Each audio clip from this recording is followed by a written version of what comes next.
Welcome to my weekly self-important Magic the Gathering show. As you might be able to tell by the number of tabs I have open, I plan on trying to get through all of the three-color decks I have left over from my 32-week challenge. So first up, we have a Esper deck.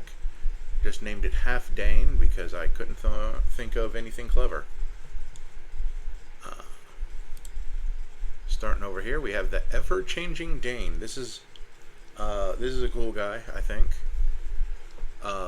White, blue, black for a 3/3 shapeshifter with pay 1, sacrifice another creature. The Ever-Changing Dane becomes a copy of the sacrificed creature, except it has this ability. So, yeah, so you can always change what he is. This is a... I was about to say, is this a lot like that Volrath deck? But I don't remember what that Volrath did. Anyway. Cemetery Pusa. It says, whenever a creature is put into a graveyard from play, you may pay 1. If you do, this becomes a copy of that creature, and it gains this ability. So this is like a mini Dane. Or like Dane's little, you know how it is where like there's a bully character, and then there's the bully's little sidekick who repeats the last thing that the bully said in a sentence. That's who this is.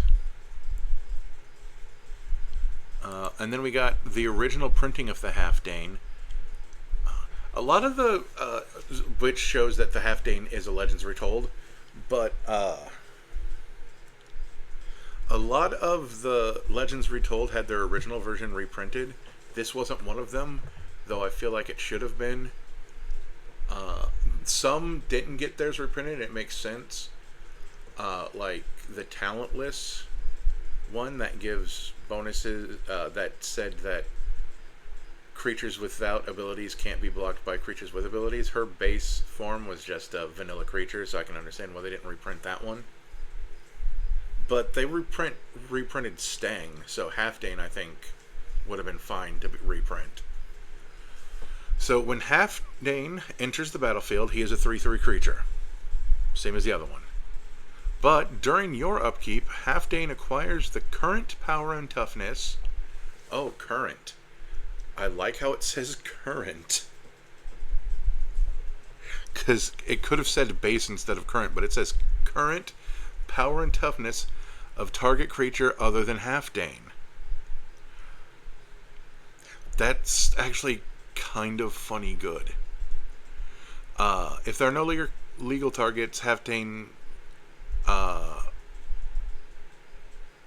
becomes a 3/3. So if he's the only creature on the field, he's a 3/3. So he doesn't remain. Well, I guess they're a they at this point. I'm sorry, Half Dane, you're a they. It's just that you keep impersonating masculine people on these card arts. But yeah, oh, now I derailed myself by correcting myself. Yeah, they don't get to keep their stats. Every upkeep that you can technically say they reset, but for Magic game mechanics they don't. Kushko, the Evening Star, when it dies, each opponent loses 5 life, and we gain life equal to the life lost this way. So, so the thing is that we always want to keep like 1 mana open, because then we could, because the Ever-Changing Dane's ability isn't a sorcery. Did I remember? Hold on. Yep, nope, that is not a sorcery. Like if someone's going to exile this creature, we can sacrifice it so it dies instead, and then we get this ability. Or if someone's going to kill it anyway, but we still want to have a 5/5 flyer, we can do that as well. And then the Ever-Changing Dane will also have this ability. Oh, like that's also a good thing to do during a board wipe, isn't it? It's like, oh, I'm board wiping. Oh, well, I'm going to sacrifice Koshko. Oh, Kokusho. Boy, I was pronouncing that wrong. I'll sacrifice Kokusho to half Dane, or to the ever-changing Dane. Drain, do this super drain where, and then the ever-changing Dane dies and we do it again. So that's cool. Collector's Vault, draw a card, then discard a card, create a treasure token. The reason why this is in here is kind of a bit aspirational. As we all know by now, I don't like discarding cards, but I do have recursion in the deck. Not that much, but a non-zero amount. And I would use that to get the things I discarded back. So I always want to discard a creature. There's 26 creatures in this deck besides our commander, if I'm not mistaken. I'm going to check. But then we have the Likeness Looter, which draw a card, discard a card, and then we can also pay mana equal to the mana value of a creature on our discard pile to make a flying to turn this into a flying copy of this that can turn into something else.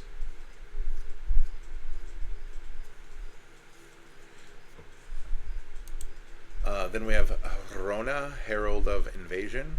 Oh, I like this. She doesn't deserve stained glass because she was a villain, but still.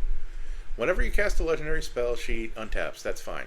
But draw a card, discard a card. That's the same thing of trying to sneak big creatures into my discard pile so I can recur them later. And then we can also pay 5 and a black or 5 and 2 life to transform Rona into something that does steal stuff, which I'm not a fan of. But it's our opponent's choice to make us steal stuff, because it's whenever a source deals damage to Rona, that source's controller exiles a card from their hand at random. If it's a land card, you put it on the battlefield under your control. I guess it's also forced to discard into exile, but again, they have to do damage to my 5/5. If it's a land, we get it for free. If it's a spell, we cast it for free. So while I don't think it's stealing is based, my opponent could just choose to take 5 points of damage when I attack with Rona. And also, we don't have to flip Rona. We can just keep it on this side. Grim Haru specs. The morph don't matter. I mean, it does get you a 2/2 on turn 1 as long as you don't mind. Wait, no, you don't get it morph turn 1. No, that's a... If you don't have any black mana on turn 3, but you've hit all of your land drops, you get a garbage 2/2 that you can turn face up as soon as you get a black mana. But I'd rather just cast it. Whenever another non-token creature you control dies, draw a card. Our commander sacrifices things. This does the same thing, only we take a damage. So the Midnight Reaper is a worse Grim Haru specs. Morbid Opportunist. Whenever one more other creatures die, draw a card once a turn. That's fine. If I built the deck around a way of always having something I wanted to sacrifice, Morbid Opportunist would draw us several cards per turn cycle. And then Ancient Silver Dragon, because I wanted a big dragon. Key to the City to make our commander unblockable. I did not put any of my normal, like a lot of the things you see in a lot of decks, like the boots, the greaves, the armors, like that didn't make it into this deck because I wanted to lean more heavily into creatures. And then of course Darksteel Colossus, that goes back in that if I get it into play somehow, it goes back into my deck if I sacrifice it. Same thing with the Blightsteel. Those are very aspirational cards, but I can also discard them technically for free because they go back into the deck. And then a kind of a not very interesting. I mean, the interesting lands in here aren't interesting for a reason that relates to the deck. They're just here because they tap for any color of mana. That's it. And then I use the Streets of New Capenna lands because they felt appropriate. I'm sorry, I saw a land. Oh, I'm in the. Oh, now we're in our mass disruption section, which I think I only have 5 instead of 6. But this is one that you don't see me play a lot, so I'm going to talk about it. Curse of the Swine. You exile creatures and they get 2/2 boars instead. It doesn't go into a lot of my decks because I forget it exists. That is the main reason. I often forget it exists, and by the time I remember it exists, I can't think of something I'd want to take out to put this in. And then a lot of normal stuff, and then an uninspiring but Lotho here. Second spell, lose a life, create a treasure. I could probably take him out, but he's also like a cheap thing, so whatever. Other than that, not very interesting. Pitiless Plunderer, of course, because we do plan on sacrificing stuff, so we know things are going to die.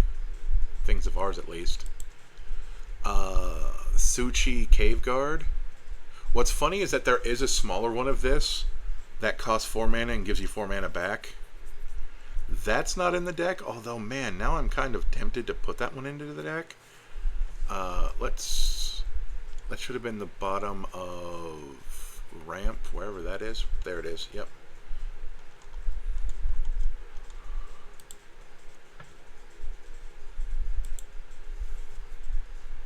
Suchi. Yep, the original one. Oh, it's like $100, and it doesn't have vigilance or ward, so it's you know, objectively worse. But yeah, because apparently it was never got reprinted, which is unfortunate. There are several cards in Antiquities that I feel like should have been printed more often. Mishra's Workshop is, of course, the big one.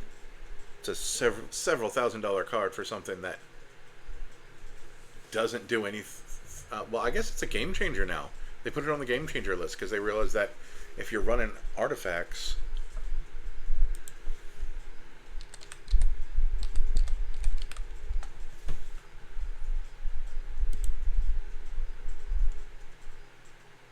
Oh, no, it's not. I thought it was. No, there it is. I forgot I have to go to Card Info to see that. Yeah, because it adds 3 colorless mana for artifacts. And it's not like Power Stone mana that can be used to activate abilities. No, this is just to cast artifacts. But it's still a game changer. And oh boy, a super expensive card. But I still would have liked to have had this. Like, this should have been reprinted in Chronicles. But maybe, I guess back in the day, it wasn't considered that good of a card. But I'm a big fan of it. The Soul Stone, Spider-Man isn't out yet, but I did. So we exile a creature we control. Honestly, we might end up exiling the Half Dane, the original printing, or just something, you know, something garbage. Because like we're not making. Not that I have anything that I would call garbage in here. I don't have any. Oh yeah, there's that. If I like look at my creatures, there's nothing. There's not a whole lot that I'd be tempted to sacrifice for it. I mean, if ever-changing Dane somehow hasn't died by that time, I would sacrifice him because he would just go into exile and cost 2 more. And I'd be fine with that. Then Luminous Broodmoth. So, ooh, that is some. That is Final Fantasy X, a Final Fantasy I'm not a big fan of, but those are pretty cool. I don't know from when in the game it is, though. But whenever a creature you control without flying dies, return to the battlefield under your control, under its owner's control with a flying counter on it. That's neat. And then Carmen, Cruel Sky Marcher. Whenever a player sacrifices a permanent, put a +1/+1 counter on Carmen Cruel Sky Marcher and you gain a life. Whenever Carmen attacks, return up to one target permanent card with mana value less than or equal to her power from your graveyard to the battlefield. Junji, the Midnight Sky, when they die, each opponent discards. You can choose one of these two things. Each opponent discards 2 cards and loses 2 life. We don't pick that. We pick put target non-dragon creature card from a graveyard onto the battlefield under your control. You lose 2 life. Lysa, Forgotten Archangel, flying and lifelink. We like that. Whenever another non-token creature you control dies, return that card to its owner's hand at the beginning of the next end step. That's cool. If a creature an opponent control would die, exile it instead. That is also cool. Palace Siege. I don't put this into the deck as often as I used to, but I felt it fit this one. Choose cons or dragons. Cons, at the beginning of your upkeep, return target creature card from your graveyard to your hand, or dragons. At the beginning of your upkeep, each opponent loses 2 life and you gain 2 life. Puppeteer Click. When it enters the battlefield, put target creature card from an opponent's graveyard onto the battlefield under your control. It gains haste. At the beginning of your next step, in steps, exile it. So, I don't like theft from the board or from the hand or from the deck. But I'm apparently a trash panda because I don't mind stealing from the graveyard. And also this has persist, so when it dies, it comes back once. Unless I have a way to remove that -1/-1 counter. Which I don't, but hey. So, with this, we cast this, we steal the thing, and then before we have to sacrifice it, we turn the ever-changing Dane into a copy of it.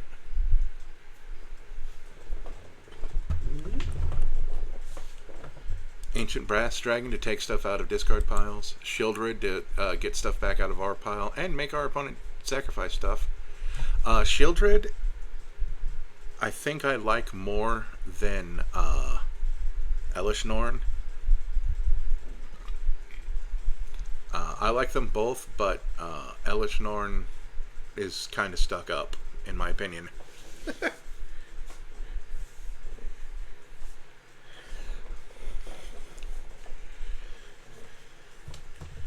Shieldred probably still has like a Dami attitude, but she does seem way more chill. Virtual Persistence to get stuff out of graveyards, and also this, you know, not the best, but still halfway decent removal spell tied to it. And then our completely uninspired removal section. All the cheap stuff.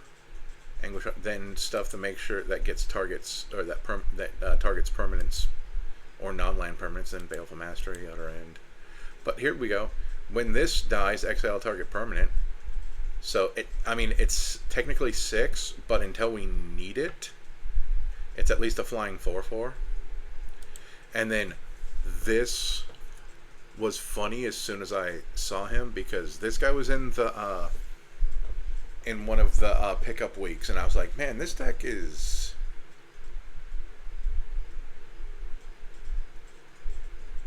Was he more like Benalia? No, he was Toby. Because I was like, what do I want to do with this? And I think I ultimately end up liking the deck that I made, but I don't remember now.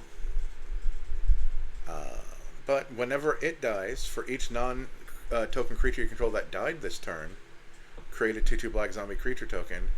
So if I just wanted to sacrifice a bunch of stuff to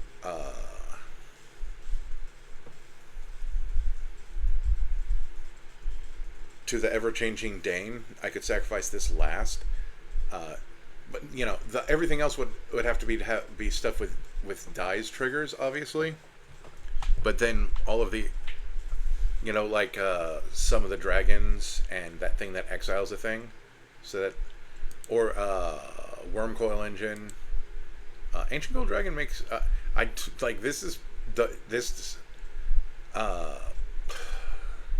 this thing, it makes things that I can sacrifice to that other thing that I said, to the Soul Stone.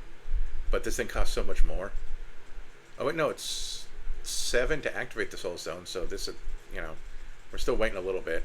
This is definitely not like high power commander, obviously, since we're in a deck that doesn't ramp very well. Then the Triniform, and then Triplicate Titan, Ancient Stolen Idol. That was just some things that that left behind tokens when they died, and that was the whole reason why they're in the deck. Yeah, this is not high power magic. Though, if we can get Suchi into the battlefield, because when it dies we get 8 colorless, that would allow us to cast more spells for what it's worth. Oh, and this thing, if you don't remember, costs less if we cast it during someone else's turn and they're attacking us with a bunch of stuff. Or if we're attacking a bunch of stuff, I guess it's cheaper on our turn. But yeah, no, I like how this deck turned out, more or less. Definitely could have made it better, but for what I did, I like what I got. Next up, we have Obeka Time Puncher. I am not the first person to call her the Time Puncher, and I will not be the last. So we have Obeka, Splitter of Seconds. She is definitely one of my favorite characters. Like, I do not know a whole lot of her lore, other than she can punch time.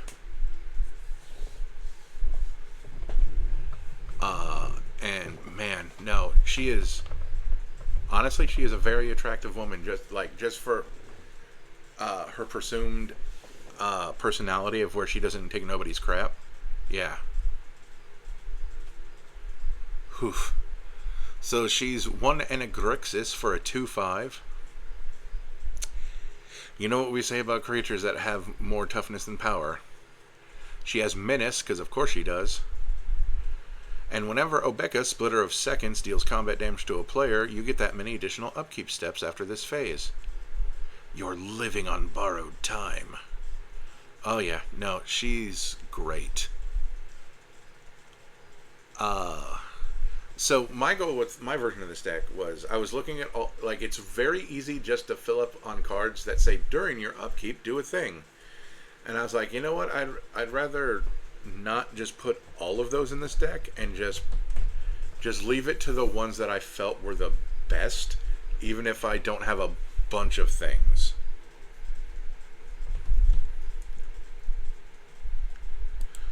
Then we have Mechanized Production.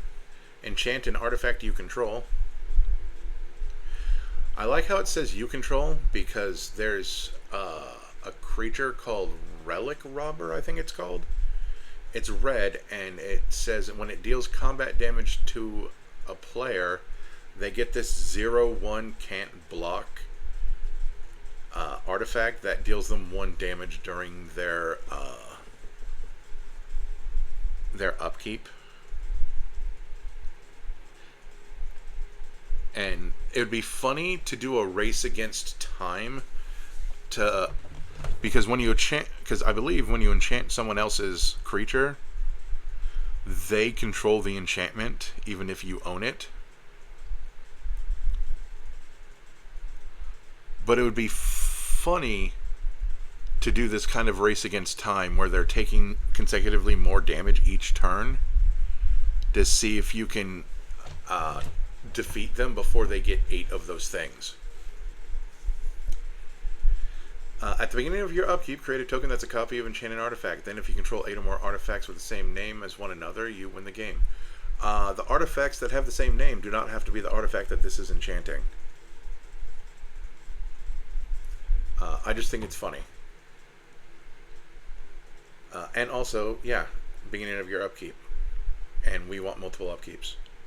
Marahol Mimic starts as a clone, but if it dies, you can cast it again from your discard pile. That says at the beginning of your upkeep, create a token that's a copy of enchanted creature, except it's a spirit in addition to its other types. And then if that creature dies and this goes to the graveyard, you exile this instead, so you don't get it back. Then we have Phyrexian Arena, where during our upkeep we draw a card and lose a life, so that's more cards drawn.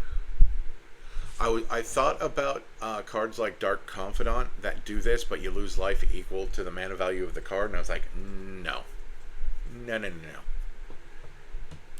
But I did go in this direction. Sin Prodder. It has Menace. At the beginning of your upkeep, reveal the top card of your library. Any opponent may have you put that card in your graveyard. If a player does, Sin Prodder deals damage to that player equal to that card's converted mana cost.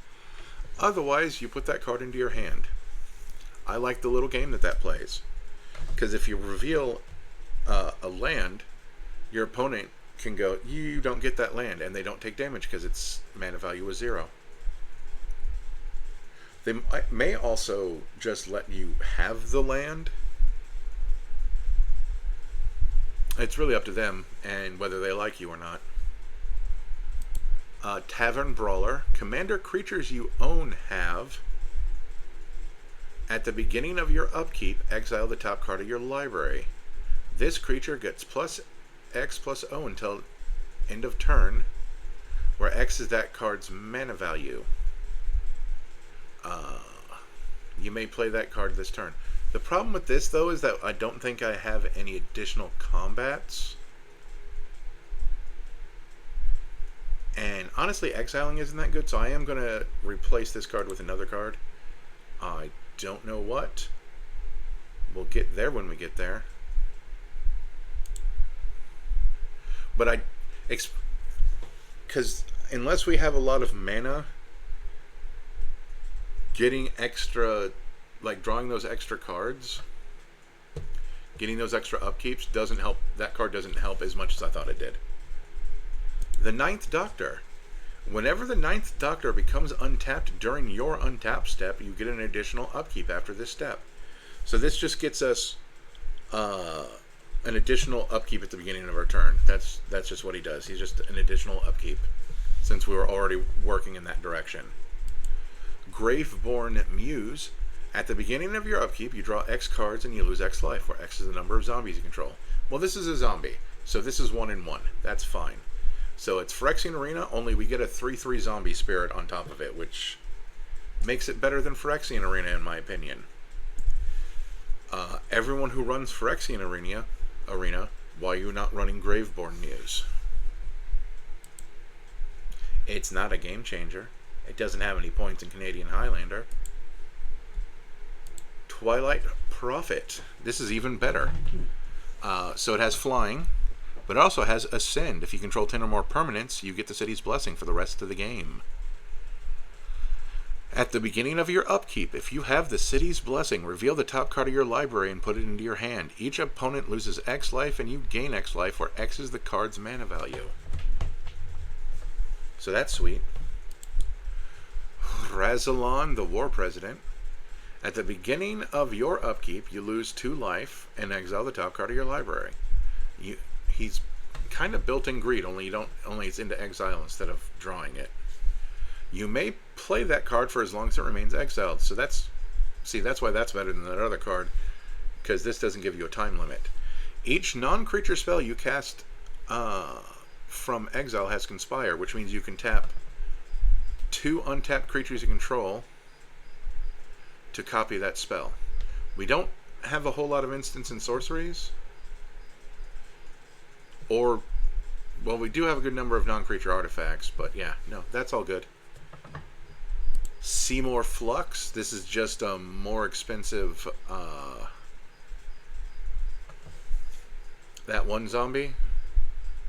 Only, it's not a variable. I should just read it. At the beginning of your upkeep, you may pay 1 life.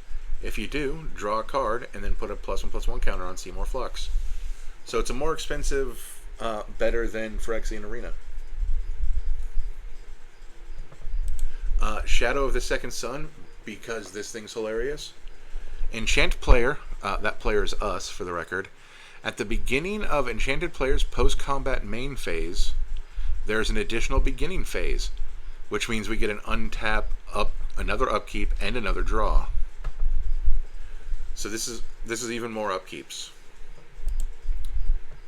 Then we have Skyline Despot.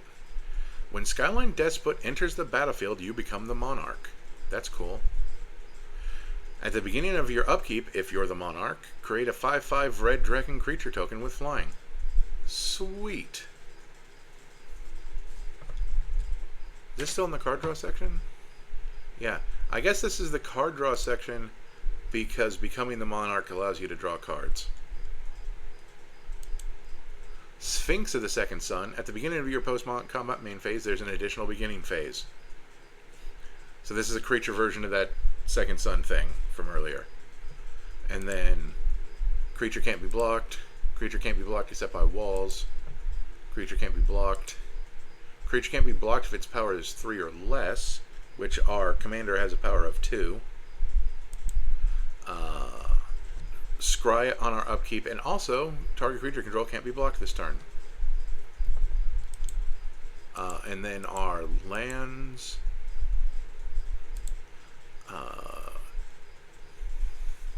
This is just in here to, I don't know, we'd probably say Warlock or Ogre. Doesn't really matter.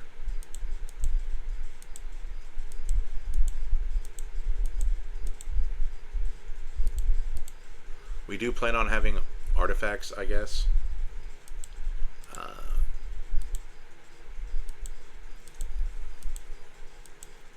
Oh, the basics I choose because, like, you can argue that that's Obeka. You can say that because of the light, you can't tell that her hair is supposed to be red, so that could be Obeka and some random dog.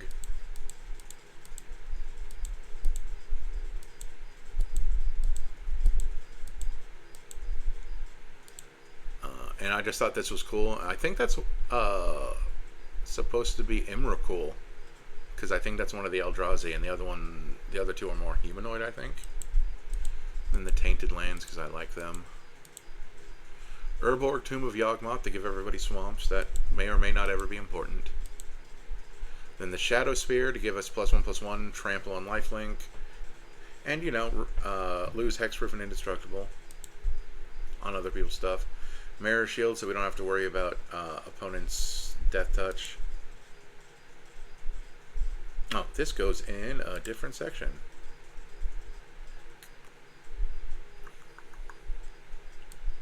Because it's Shroud until end of turn, which I left out of the deck because I wanted to be able to do stuff to Obeka. But it does also say can't be blocked.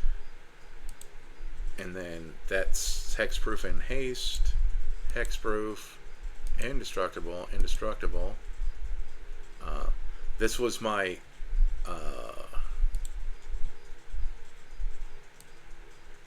my exception to permanent Shroud because, you know, it's also unblockable. Then we have Hammer of Nazan for free equips. And we have original Obeka, who the player whose turn it is may end the turn. She can get her own deck where you cheat extra turn spells, the bad ones that are cheap but make you lose the game. By when their lose the game effect goes on the stack, you just end the turn, so you clear the stack of those bad effects that would make you lose. You're not going to see me build that deck. Is that the end? Nope, we got to go through our ramp. You won't see me build that deck, but that deck exists. And then nothing particularly interesting here. Just the kind of stuff you'd expect. Oh, this braids, because this is not the Game Changer braids. But if we're going to have multiple upkeeps, we get to do the thing more than our opponents.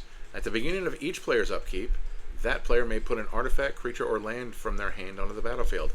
So, the hope is that we have braids plus at least one of the cards that lets us draw more cards.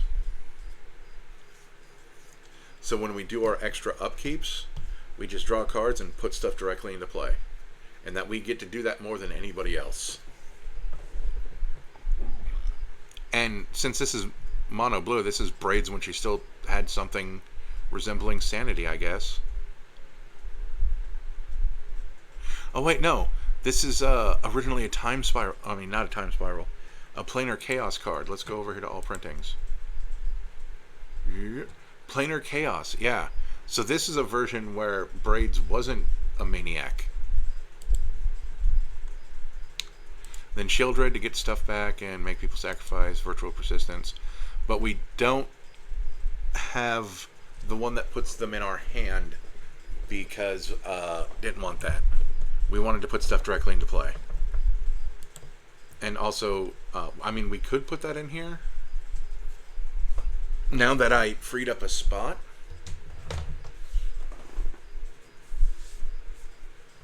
But I do feel like that would put too much stuff in our hands. I also had an idea. I'm going to take out Glimmer Void, because that's aspirational. There's no guarantee that we're going to have artifacts.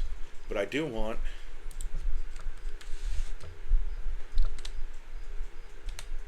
the Reliquary Tower. Whoops. Missing that that L, really mess it up. So that's a land that taps for colorless, but also gives us no maximum hand size. So now we got to replace that other card I took out. There's a one. Well, no, I was about to say there's a 1 mana, like I think it's a Kobold that puts a dragon into play if you have 6 or more lands on your upkeep. But that also feels aspirational.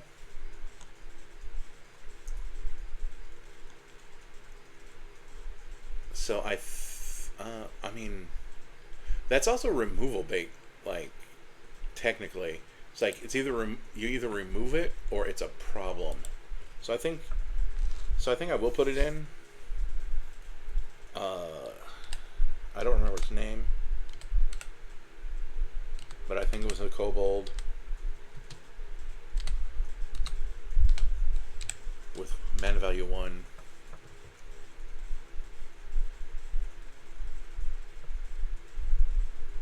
Nope.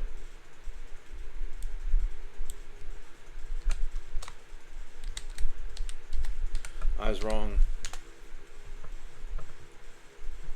It was a human.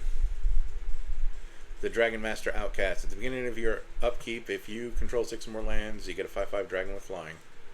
You're going into the deck. I think, even though they're facing the wrong way, and one is definitely a Kobold and the other one is not a Kobold, I get these two mixed up a lot.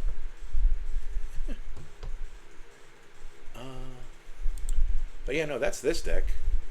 I'm gonna do this again to make sure I have the cheapest versions of everything. I was certain on the last one. 1, 2, 3. But this one I changed some cards, so yep, look at that. Those two needed to be changed. Override.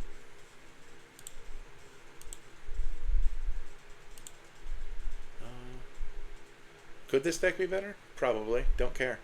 I do like it. Like having both Obekas in it.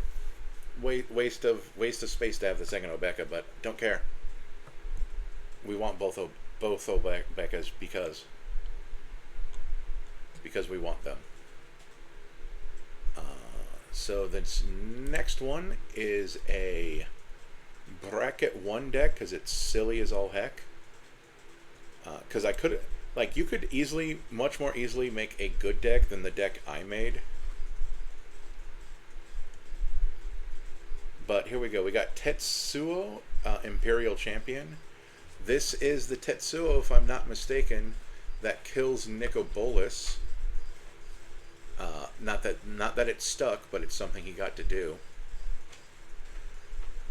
Because if I'm remembering the lore correctly, he got a hold of like a really good sword. I think it was the Black Blade. I'm not 100% sure. Like, I could be misremembering a lot.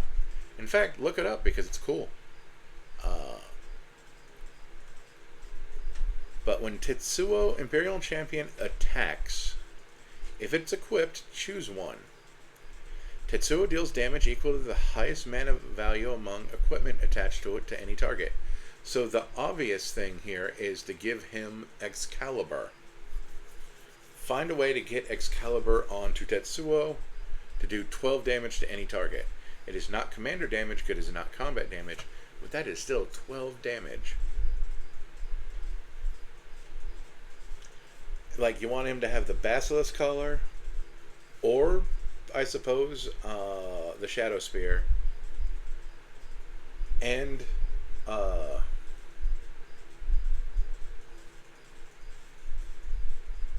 Excalibur. Sorry, my brain did a comma. And then also like either I guess the that ball that Barrett has, the one that makes it base 7/7 and can't be blocked by things with power 2 or less. Because that's, and then also like if you can get it equipped for cheap, the Colossus Hammer. You know, you just do silly stuff like that. But that's not the silly direction I went with this one. So Tetsuo will probably be another one that I do a redo week. It's like him and like Blanca and maybe some other ones. Where I'm like, I went with this in this direction the last time I built them, but what if I did something completely different? Because I forgot that you could do something completely different. Because I was smooth brain that day. This wasn't me being smooth brain. This was just me thinking it was funny. Anyway, so you may cast an instant or sorcery spell from your hand with mana value less than or equal to the highest mana value of equipment that's attached to them without paying its mana cost. No matter what version of the deck I make, that's probably not the likely thing. I mean, it's not. At least I'm not going to lean into it. So that's Tetsuo. We have our lands, and then we have most of our removal suite. In fact, all of our, we have, yeah, Obeka has all the same ones except for I took out one and I don't remember which. It was probably Heartless Act, the one that would go between Go for the Throat and Infernal Grasp, because I needed that spot. Because look, I don't even have a ramp section. That's how silly I went with this, because I put in all of the cards in these 3 colors that had for Mirrodin, Living Weapon, Job Select, and Reconfigure. That was the direction I went because I thought it was funny. So even though its name is an Akira reference, Tetsuo Akira.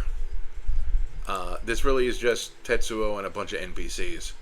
Although it's tempting though to get rid of the reconfigure section, since they're real, real people and not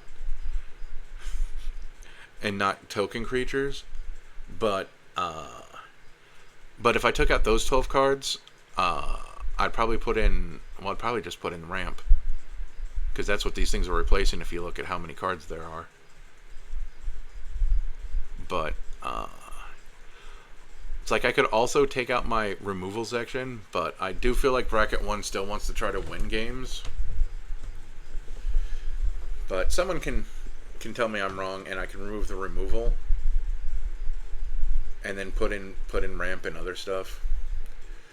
This isn't everything that this is everything that is both equipment and a creature, because there's only 12 in these colors. But it's not everything that makes a creature when it comes into the battlefield and attaches itself to it. Kaldheim had a bunch. But if I recall correctly, they all stank.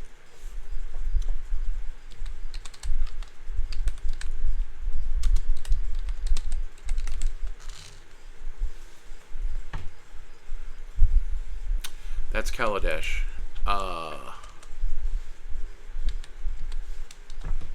Nope.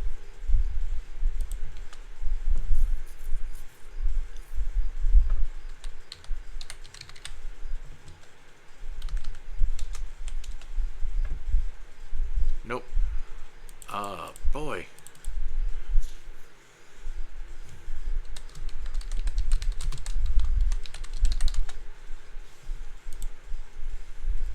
KHM.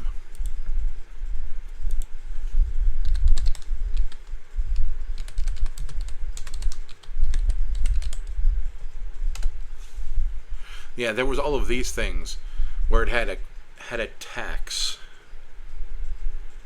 The Bearded Axe, Draugr's Helm, Dwarven Hammer. Oh, there was only 3 of them. Well, I think there was some in some other colors.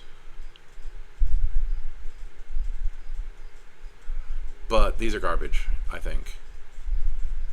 Well, no, not this. There was one for each color. Okay, so that's not it. So it's the Draugr's Helm and the Dwarven Hammer, and then white, green, and blue also. Nope, there's the blue one. White and green also had one. But no, these are garbage.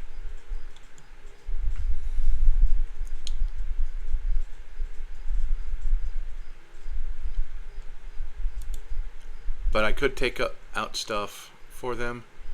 Over here, I should probably point out that I have Kindred Dominance. And I'd probably, and like depending on what it is, I'd either just name Samurai because I don't care about any of my other creatures, or I would say like Hero if I have a bunch of heroes out because that's what the job select tokens make, or Germs because that's what the living weapons make. Same thing with Crippling Fear. Is that just leave Tetsuo out? So let's go through this really quick. We've already done Tetsuo. So we have Barbed Batter Fist.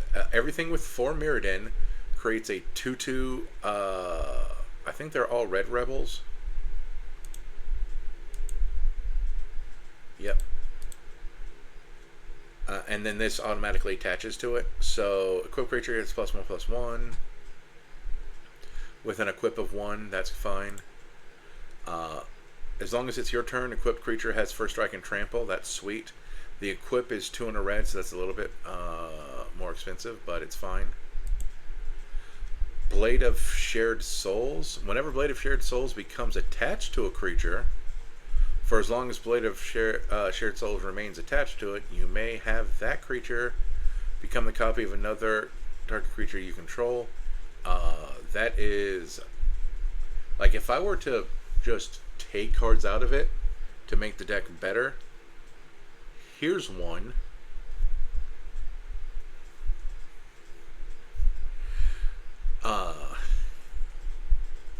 Because it doesn't do anything. So let's go ahead and actually just take that out because it doesn't do anything helpful. And you know what? While we're going through this, that's what we're going to do. And then we can just put in better cards. Like Ramp. Volshock Splitter. Equip creature gets +2/+0 and it equips for 2 in a red. That's fine. As long as it does something, it gets to stay in.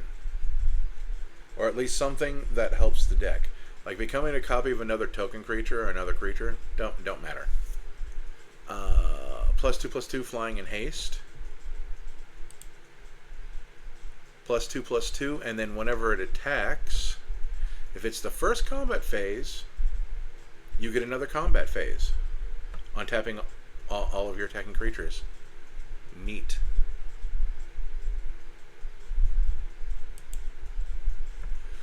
Astrologian's Planisphere.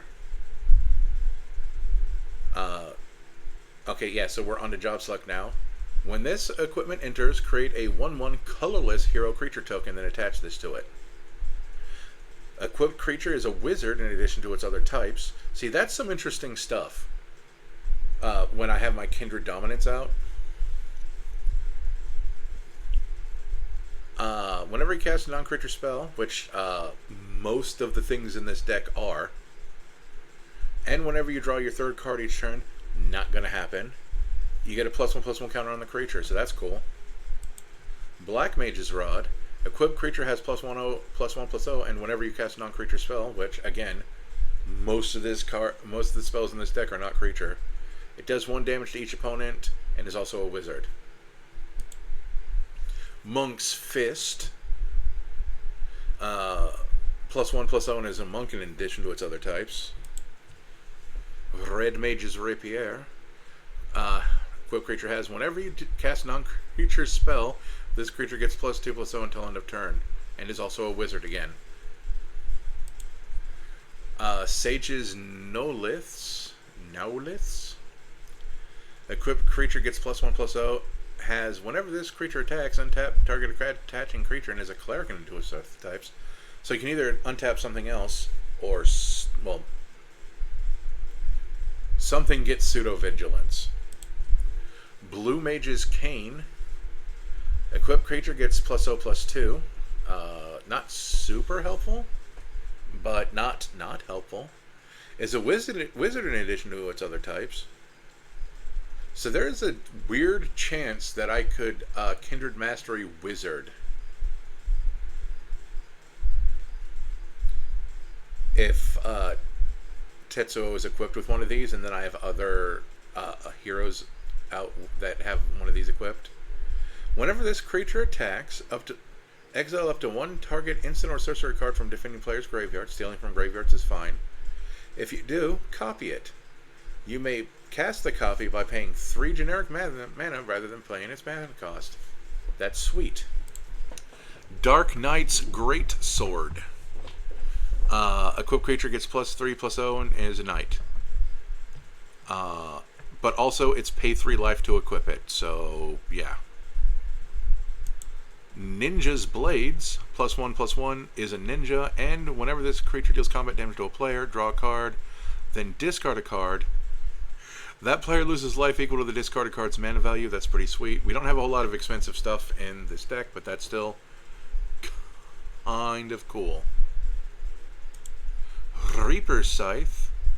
At the beginning of your end step, put a soul counter on this equipment for each player who lost life this turn. Neat.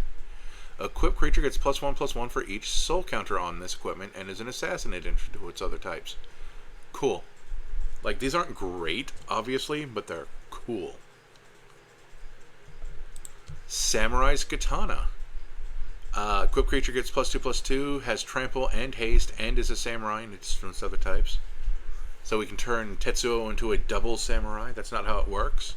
The equip is 5. I haven't been saying the equip costs a lot, but like, that's a lot. And then I think I said it when it was interesting, like it was life. Equipped creature has +1/+1, has whenever this creature deals combat damage to a player, draw a card, and is a rogue in addition to his other types. The equip cost is 4.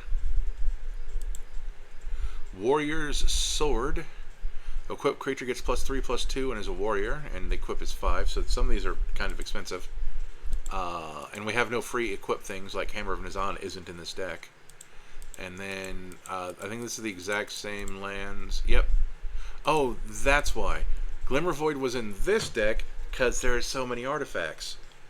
And I didn't edit it when I put it into Obeka, because that was the order that I was doing stuff in.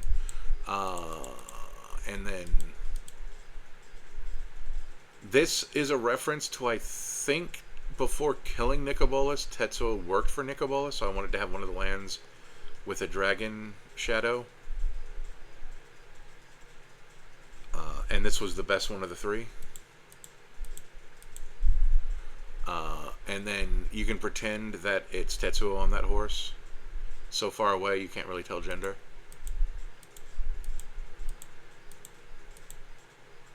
And then here's a dead dragon, because like I said, if I'm remembering the lore correctly, he kills Nicobolus. Doesn't stick, but it happened. We got Urborg again. Having a swamp is less impactful in this one, but, you know, whatever. So now we have Living Weapon. It's a 0/0 germ, 0/0 black germ. Equipped creature gets +1/+1 with a cheap equip cost. Equipped creature gets +1/+1, has vigilance and lifelink. That's cool. The equip cost is much more expensive. Cranial Ram. Equipped creature gets +X/+1, where X is the number of artifacts you control, so that is potentially high. Dross Claw. +1/+1 for the equipped creature, and whenever it attacks, each opponent loses a life. That's cool.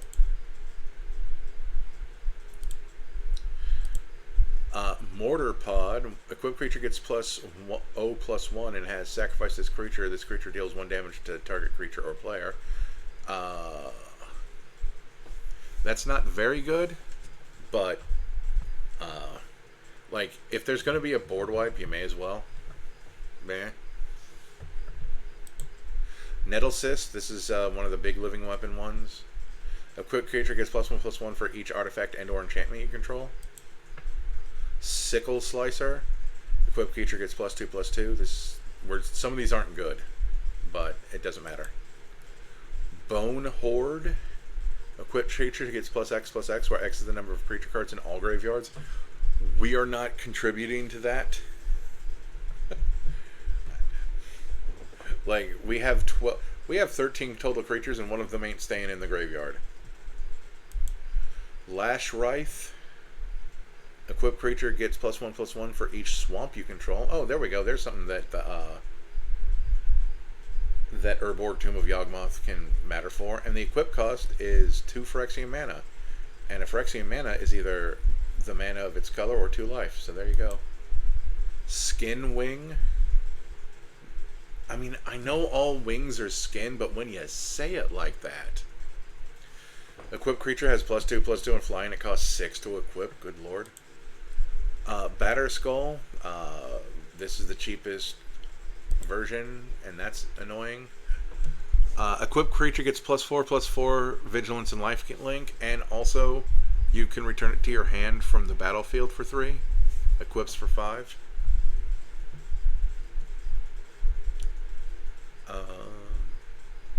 Yeah, so if you ever wanted to cast it for 5 again just to get that germ. Scythe Claw. Equipped creature gets +1/+1. That seems awful for how much it costs. When equipped creature deals combat damage to a player, that player loses half their life rounded up. Okay, that makes more sense. I mean, the lower their life is, the worse this gets, but, you know. That's still cool. Sandwalker. Equipped creature gets +2/+4 and has reach. That's cool if we can also give it, one of the vigilance ones is also on. Equips for 4. Necropouncer.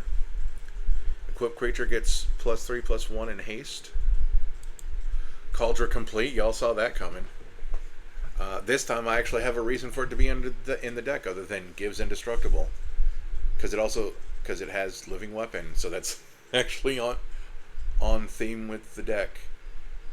Equipped creature has, and it's also the most expensive piece of equipment in the deck, for the record, for Tetsuo's ability. Equipped creature gets +5/+5, has first strike, trample, indestructible, haste, and whenever this creature deals combat damage to a creature, exile that creature, and it equips for 7.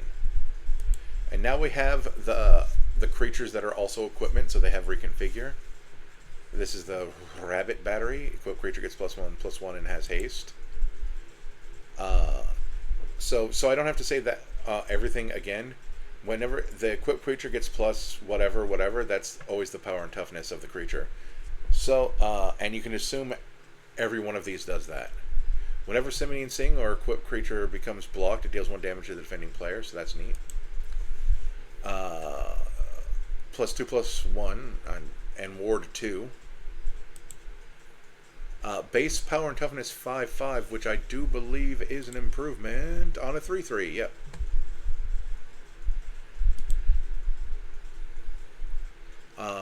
Has menace and is a black demon in addition to its other colors and types, so that's cool. So it becomes a black. Well, I mean, it's already black, so it becomes a human demon samurai that could also have all of these other jobs. Stuff like that is mildly amusing to me. Leech Gauntlet, which gives lifelink, doesn't do anything else. It reconfigures for 4. Lizard Blades give double strike. Ogre Head Helm says when it deals combat damage to a player, you may sacrifice it. If you do discard your hand and draw 3 cards. This is one that we wouldn't equip to Tetsuo directly, but we could put it on a Germ or a Hero or a Rebel. But we'd also want to have like no cards in hand or a bunch of garbage in our hand that we didn't care about. Reality Chip. You might have seen this before. I like that it's an equipment jellyfish. so you can look at the top card of your library at any time, but if this is acting as equipment, so it's attached to a creature, you may play lands and cast spells from the top of your library. Actually, I already know what card I'm going to put back in. I'm going to look into my removed and just put that card back in, whatever one it was. Acquisition Octopus. For some reason, Equipment Jellyfish is just funnier than Equipment Octopus, but I guess they're both kind of funny. But this one says, whenever this or the equipped creature deals combat damage to a player, draw a card. Bronze Plate Boar, +3/+2 and trample. Whenever this or equipped creature... Oh, see, this one doesn't give its power and toughness. But whenever it attacks, gets +2/+0 until end of turn. Oh, this one doesn't give its power and toughness either. So there are, and neither does that one. Neither does this one. Okay, so there were exceptions, and neither does this one. I thought it was all of them, but I guess I was wrong. I mean, this one doesn't, because it does something completely different, which is interesting. I also like this sword, even though, like, it doesn't look like I would do a great job as a sword. Looks like it would be a better bat. It looks like it would be a mess. Anyway, so now that I noticed I was wrong about something, this +2/+2 and menace, and this goads each creature defending player controls when you deal combat damage to them, so that's cool. Also, like, I like the way this one looks, because you can almost see how it would transform into a suit of armor for a dude. Like, it wouldn't cover everything, but, like, there's the chest piece, and it would have gauntlets, and then the shoulder things. There'd be, like, a gap between, like, where some of the upper arm and some of the lower arm wasn't covered. But, yeah. And then we have... Yeah, we already pointed that out. We'll go to the end just to see if there was anything after this. Nope, okay. So yeah, so we only removed one thing because I mean, technically, you could turn a 1/1 hero into a 2/2 rebel, or you could turn it into one of these things, but you couldn't do the reconfigure ability. So I guess maybe I was wrong, but there's only 12 of these things in here.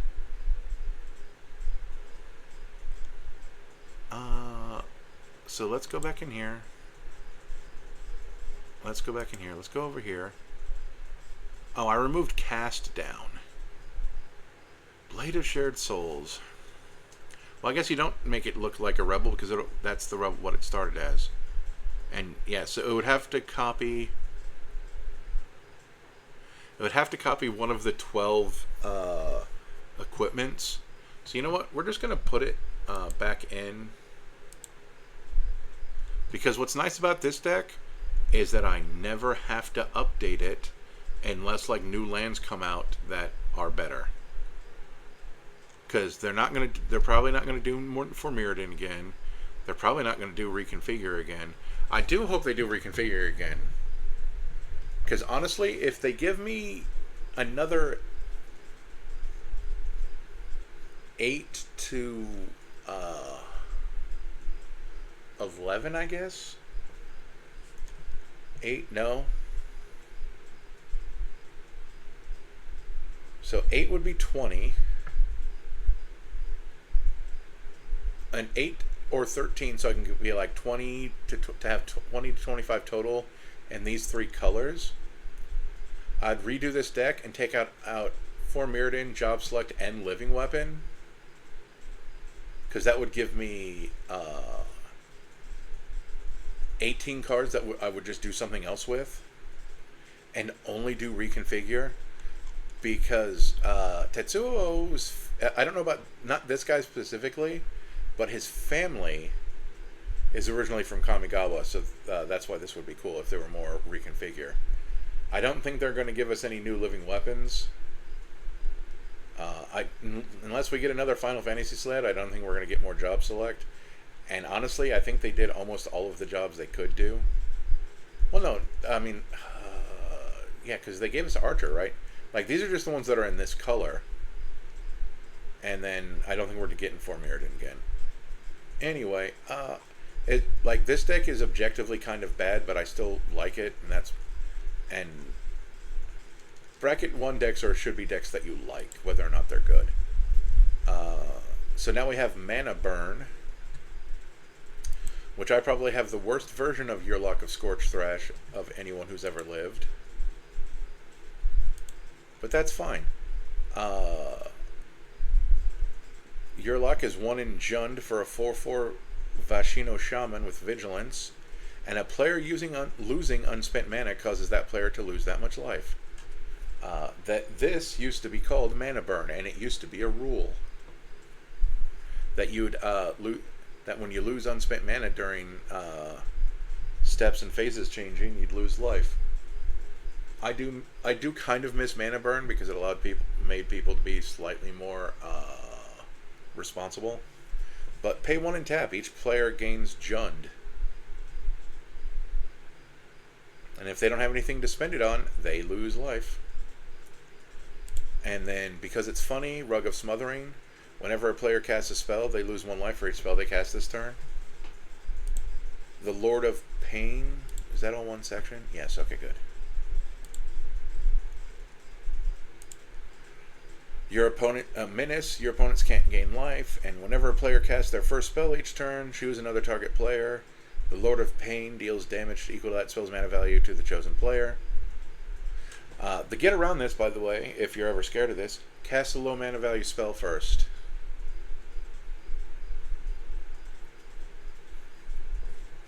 Like, even if the Rug of Smothering is out first, just cast 2 spells. The first one being cheap, and then the second one costs you 1 life. Karavek the Merciless.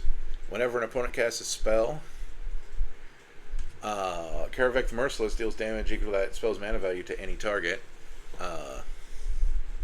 So there's no way around this other than not casting spells and not playing the game.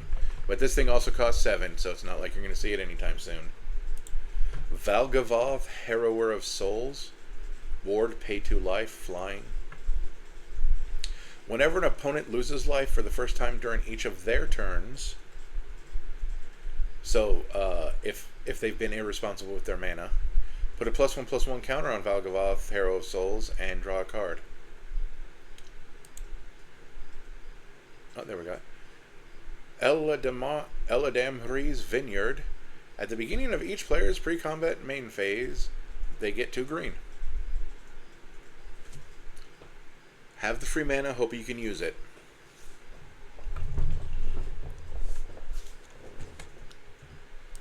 Magus of the Vineyard. This is literally the same thing, only it's on a 1/1 human. Oh, he's Magus of he's Magus of the Vineyard. He's the mage of Eladamri's Vineyard. Belb, Corrupted Observer. At the beginning of each player's post-combat main phase, they get 2 colorless for each of our opponents who lost life this turn. Overabundance. I love it when I get to put old cards into decks and that they either make sense, whether or not they're good. Whenever a player taps a land for mana, that player adds 1 additional mana to their mana pool of the same type, and Overabundance deals 1 damage to them. Shizuko, Caller of Autumn. At the beginning of each player's upkeep, they add 3 green. They do not... this mana doesn't cause mana burn. Until the end of turn, that mana doesn't empty from that player's mana pool as the phase's end. Okay, I didn't read that part, so we just take that out and put in something else. That mana specifically doesn't cause mana burn. She's too nice.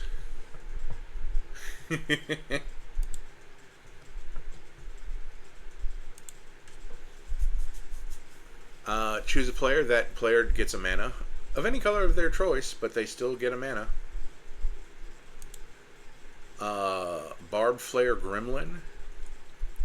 Whenever a player taps a land for mana, if Barbed Flare Gremlin is tapped,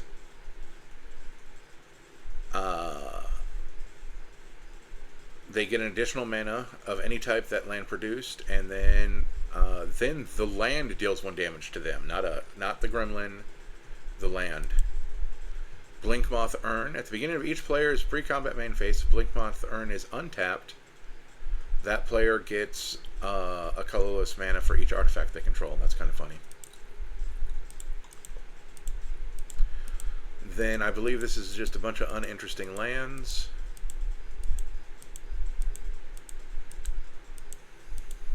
Snow because we're in green.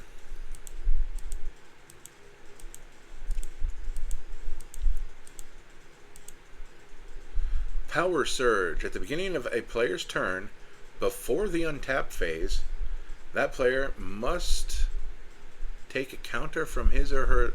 Oh. This is a lot of extra words when another version of this spell explains it a lot better. At the beginning of each player's upkeep, Power Surge deals X damage to that player, where X is the number of untapped lands they controlled at the beginning of the turn.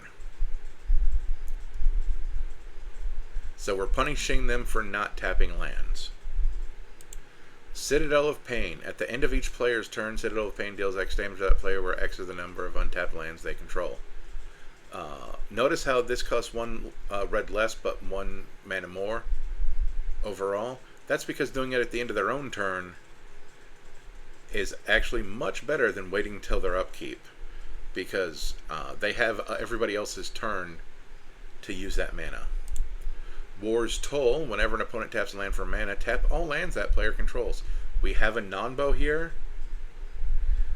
but this is just to mess with blue players. If a creature an opponent controls attacks, all creatures that opponents control attack if able. This is just messing with people. Bloodletter of Akhlazotz to double life loss.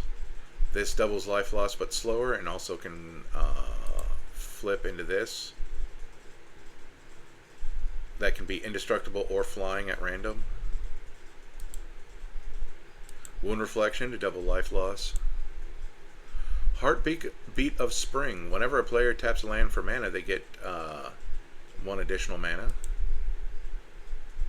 1 additional mana again. 1 additional mana again, only this is flash and also costs more. Zerta, the Ancient. This is another mana doubler, but it's also well, not double, or it's 1 additionaler, but it's also a 7/5 creature. Omnath, Locus of Mana. We do not lose green mana, and also this thing is bigger, equal to unspent green mana. We do not lose unspent red mana, and then whenever we cast or copy an instant or sorcery, discard a card, then draw a card. If it's the second time this has happened, Ashling deals 2 damage to each opponent and each creature they control. And if it's the third time, we get some red mana. Leyline Tyrant, we do not lose unspent red mana, and then when this creature dies, we can spend red to do that much damage to any target. Horizon Stone turns all unspent mana into colorless instead. Fanghorn, we do not lose green. And if we ever had, and whenever a tree folk we control attacks, we add 2 green for each tree folk that's attacking. I think this is the only tree folk in the whole deck. And then we do not lose unspent green mana. So the only mana that we can lose is black mana. Gorilla Shaman, I forgot this thing was in the deck. Oh, this is in a section called Mana Sinks, because we wanted, just in case we needed to spend mana really quick. Destroy target non-creature artifact with mana value X. And it's 1 generic and double X. Equip creature gets plus X plus own until end of turn. Equip of 1. This thing has Ascend. Whenever this thing attacks, you may pay X in red. If you do, create X/1/1 red elemental creature tokens that are tapped and attacking. At the beginning of the next end step, exile those tokens unless you have the City's Blessing. War Cadence, we can pay X in red to creatures that can't block this turn unless their controllers pay X for each creature. And then Drana Calastria Blood Chief, X and double black for target creature gets -0, -X until end of turn, the Blood Chief gets +X +O. Deep Fire Elemental, double X and 1, destroy target artifact or creature with mana value X. Whenever this thing attacks, you may pay X in red. If you do, this deals X damage to any target. This thing has 2 to get +1/+0 until end of turn. And also, destroy each non-land permanent with mana value X whose controller was dealt damage by this creature this turn. Activate once a turn. And then Pest Infestation. It's a spell we can sink mana into to destroy artifacts and enchantments and get pests. Just in case you needed a reminder on that. A lot of these I don't feel like... Oh, and then Portal Phyrexia, because it's just a big spell we can cast with a lot of mana. And then Drosan the Falling Leaf. Players can play spells only during their turns. That messes with everyone. So if we give people mana during our turn, they can't use it unless it's to pay for abilities. And then, yeah, Farsaken of the North Nature Lore, 3 visits. And then Zerta Druid. And then when we tap, she taps for green. But we also, when we tap her for mana, we deal 1 damage to everything. Then Clothis, God of Destiny, we can remove stuff from people's graveyard on our upkeep. No, on our pre-combat main phase, never mind. And if it was a land card, we get mana. And if it was not a land card, we gain 2 life, and everybody else loses 2 life because they take 2 damage. And then I don't think there's anything particularly interesting in my... Oh, then we can untap a creature because I wanted ability to untap Yurlok to use them more than once. So there we go. I don't know what I would put in. Let's see if there's anything that got taken out. Oh, I took out the Goblin and Archomancer because I didn't feel like I needed it. Because making our spells cost less actually... Well, no, I guess it does. It doesn't help unless it's an X spell. And that... Okay, so what do we remove here? We moved Helix Pinnacle because... Oh, it has Shroud. I didn't notice that. I mean, we can do that just to... You know, let's put that back in just to have a way... Oh, and the reason why this came out is because it gave their spell Cascade. So yeah. So if all else fails, we win the game. That's... I mean, it still has to go to 100, but at least it's somewhere to put our mana if it turns out we're going to lose it. Okay, those were not things I was expecting to pop up, but sure. Oh, hey, look, this is a cool secret lair with this doofy cartoon cat and this human and all this food. That is definitely the pinnacle of Helix.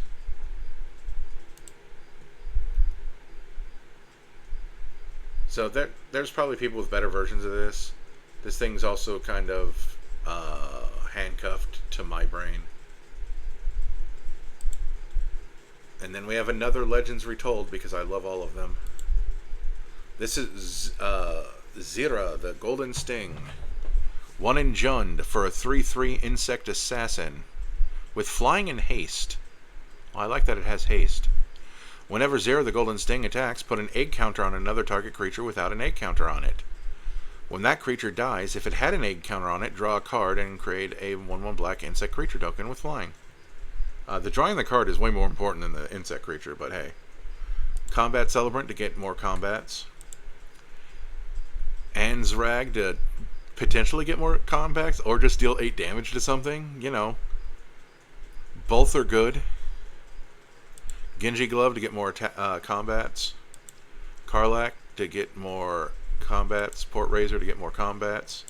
Roaming Throne to increase triggers, because to heck with you, I want more triggers. And this is another one of those things where I'm like, our trigger is putting an egg counter on something that maybe in the future Although I guess we get to draw 2 cards. Yeah, we get to put 2 egg counters, draw 2 cards, get 2 insects. I think I'm fine with doubling those. Double death triggers, double attack triggers. Nesting grounds. This isn't with the lands because that's not what it's for.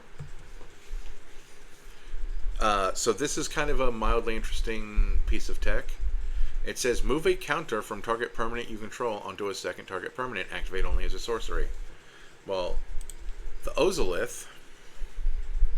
So the thing is that if we put an egg counter on a permanent we control, and it dies, and the Ozolith is out, the egg counter gets put on the Ozolith. So then we can use nesting grounds to put that egg counter onto something else. So we theoretically, so we don't lose any egg counters. So we get to reuse eggs. Skull Clamp to draw cards off of those insects that we're presumably getting. Braids. This will allow us to sacrifice A, our insects if we want to, or B, anything we've put an egg counter on if we put it on our own stuff. Generous Patron. When this creature enters support 2, that means you put a +1/+1 counter on each up to 2 other target creatures. But also, whenever you put 1 or more counters on a creature you don't control, draw a card. So we get to draw the card when we put the egg counters on. That's funny as heck. Morbid Opportunist to draw a card when something dies once a turn. The original Xira Arian. She cost Jund for a 1/2 insect wizard. Boy, again, creatures were absolute garbage back in the day, but I kept her in the deck. But I put her in the deck anyway because I wanted to. She has flying, and you can pay Jund to make target player draw a card. It's not a good rate. Do not care. She stays in the deck. And then we're on to our presumably uninteresting lands.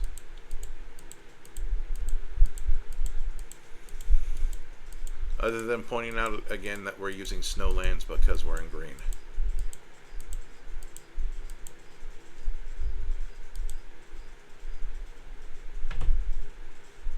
I didn't notice that that this was Tressorhorn, but it's the Cold Snap.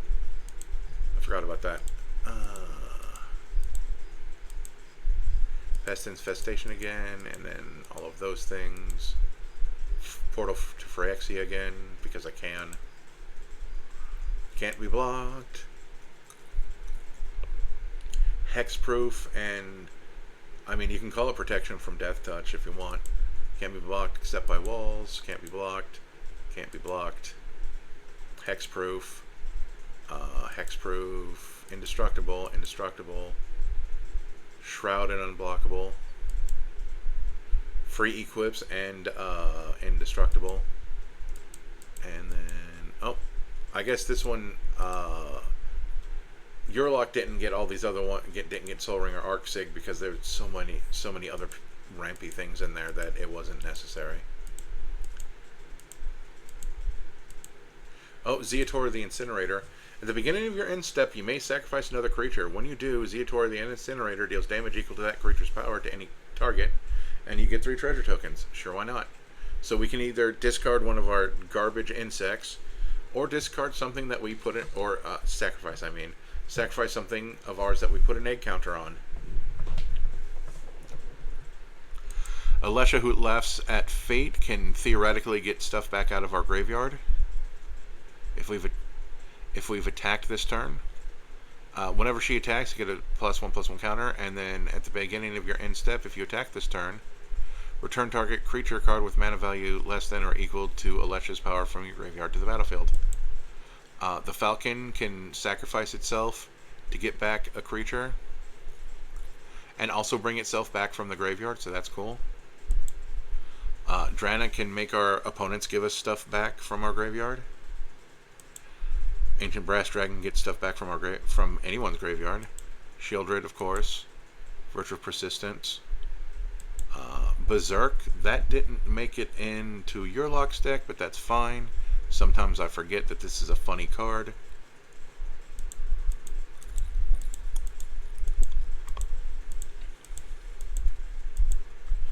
Oh, and then we have things that make other tokens when we make tokens. This makes squirrels, this makes food, this makes frogs. So that was this deck. I like this one. I like her. I also like this idea of putting the egg counters on our own stuff, or having generous patron and just drawing a card for putting it on someone else's stuff. I like the idea of using the Ozolith and nesting grounds to keep egg counters. Because like Xira doesn't care who controls the creature that gets the egg counter, so that's also nice. Oh, and then I can make pests to put egg counters on. I mean, that's only once, but still.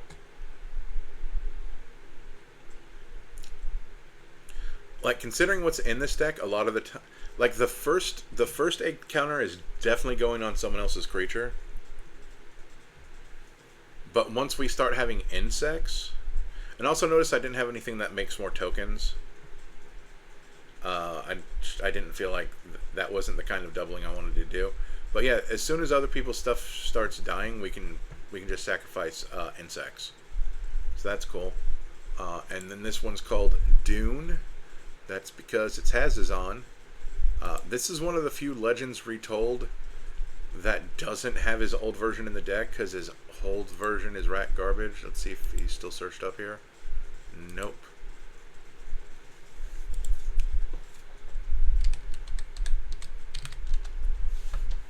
Old version, on your next upkeep after Hazezon it enters the battlefield, put some number of tokens and warrior creatures tokens into play where that is the number of lands you control. They're 1/1 white, green, and red creatures. But if this Hazezon leaves play, you exile all of your sand warriors.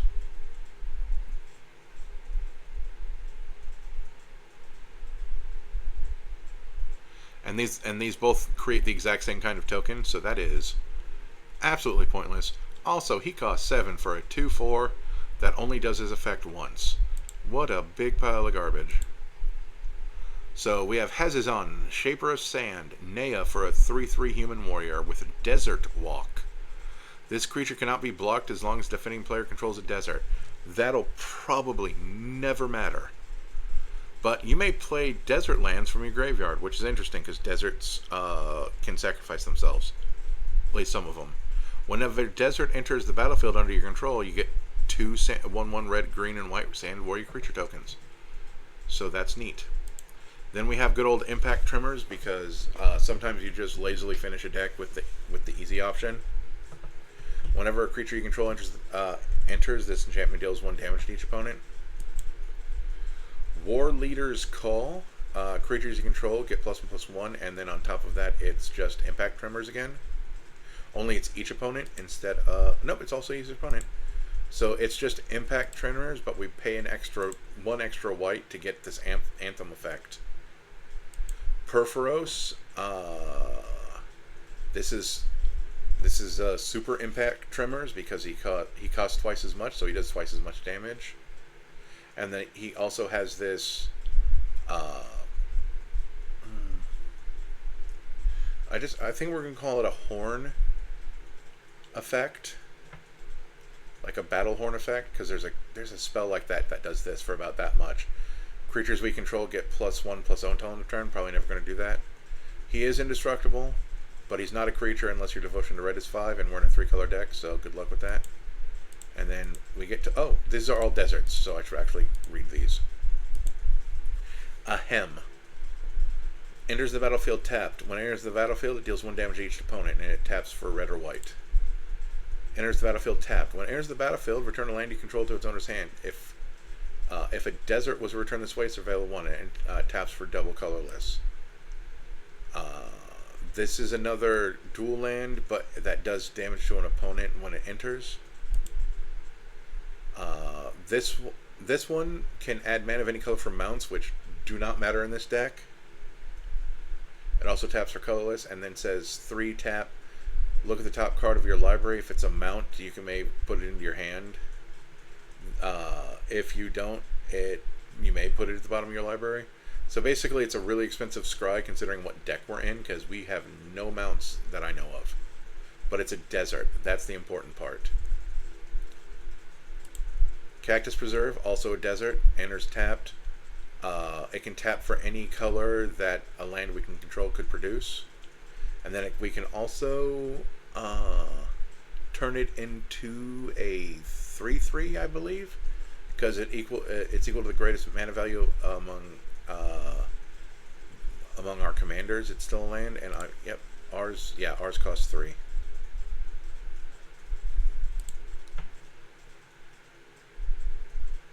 Which I guess is a fine cost.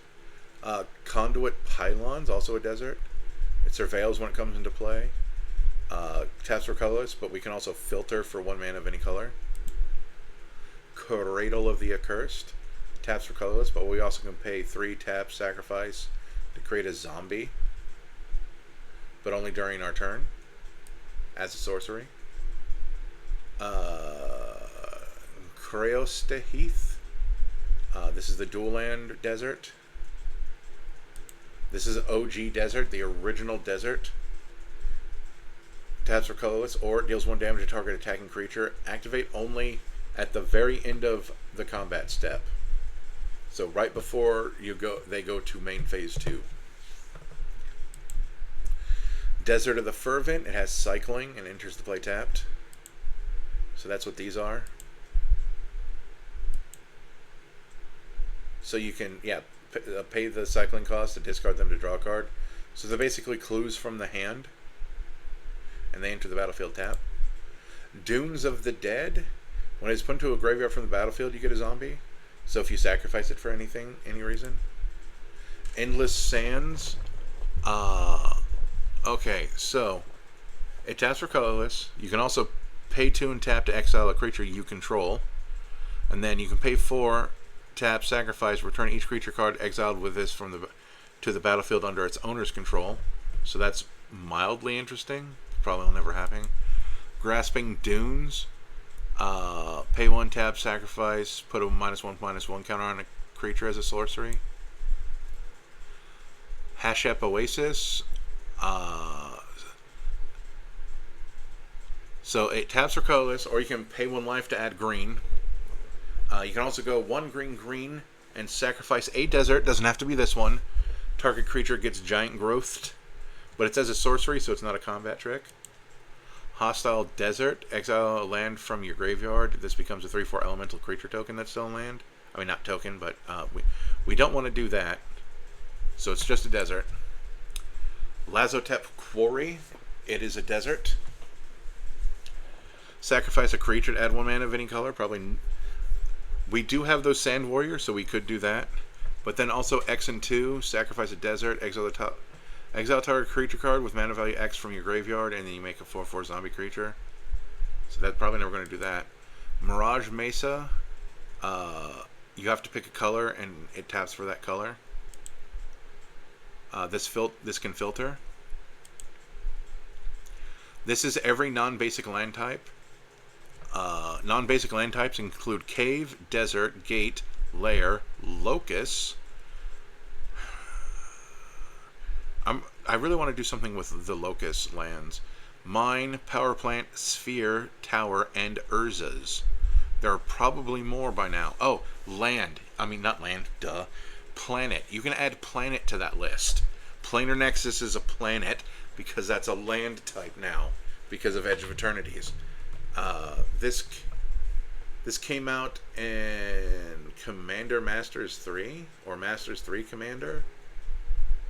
Modern Horizons 3 Commander. There we go. I was trying to decipher the 3 things in the parentheses when the word was right there.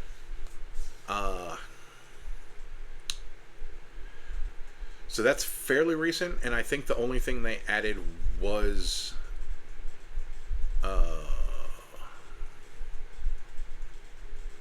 wait, nope, Sphere is there, and that was from one of the Phyrexian Invasion sets. So yeah, no, they got all of them except for Planet. That's the only new one that I can think of. Ramanap Ruins, that's the red one. Sacrifice a desert to do 2 damage to each opponent. Those are really expensive, but, you know, if you have the mana and you still have land land, you know, you can still play lands. Target creature can't block this turn. That's not as useful, but sure. Exile all graveyards by sacrificing this. That's bad. Don't do that.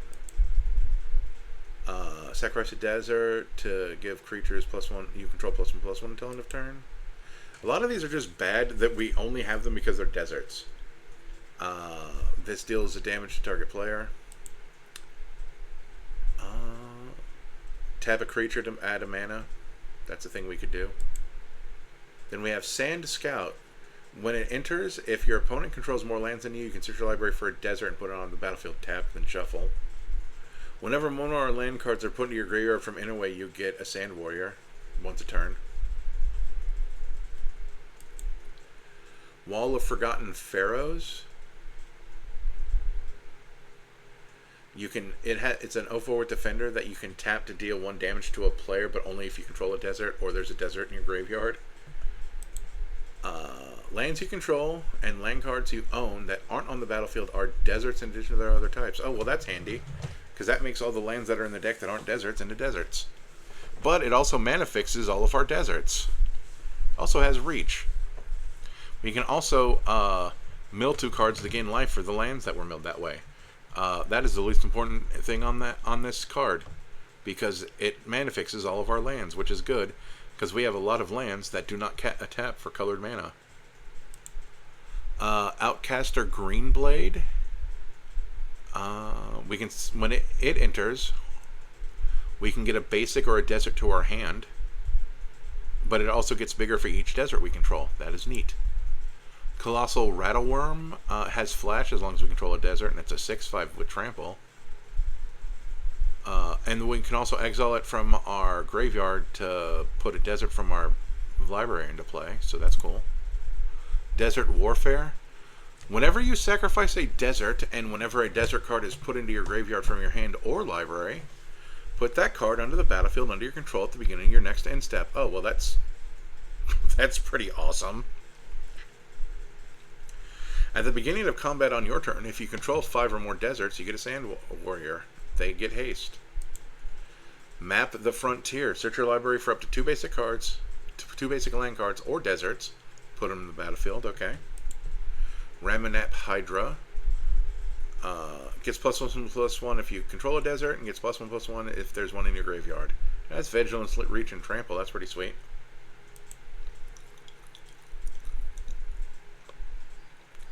Sand Strangler. When it enters the battlefield, if you control a desert or there's a desert in your graveyard, this deals 3 damage to a creature. Optional.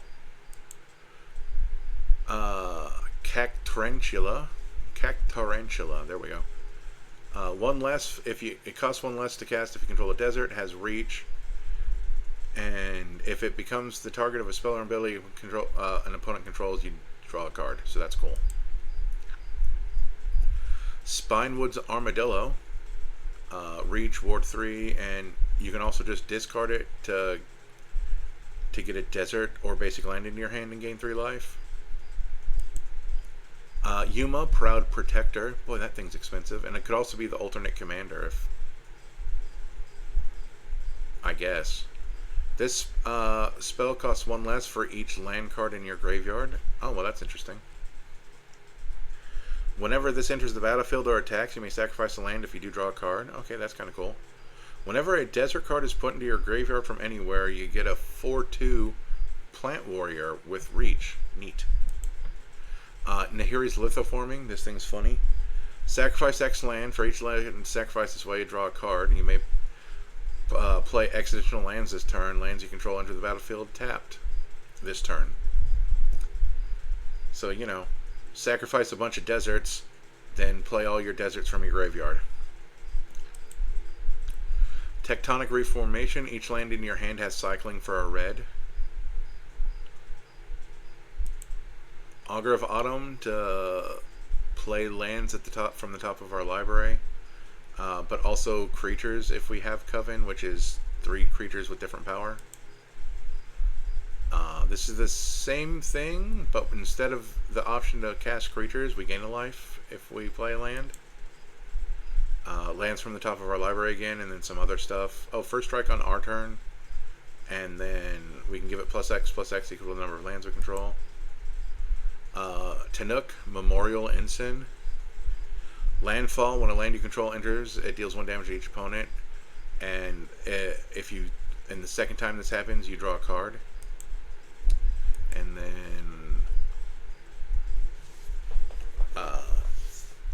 then these are our regular lands, and we actually have a couple of things that don't normally get. We can sacrifice this land to draw a card, but only if we have 5 or more lands. It won't let us be irresponsible. Sacrifice to draw a card, but we are allowed to be irresponsible. Also, we have to pay life for mana out of it.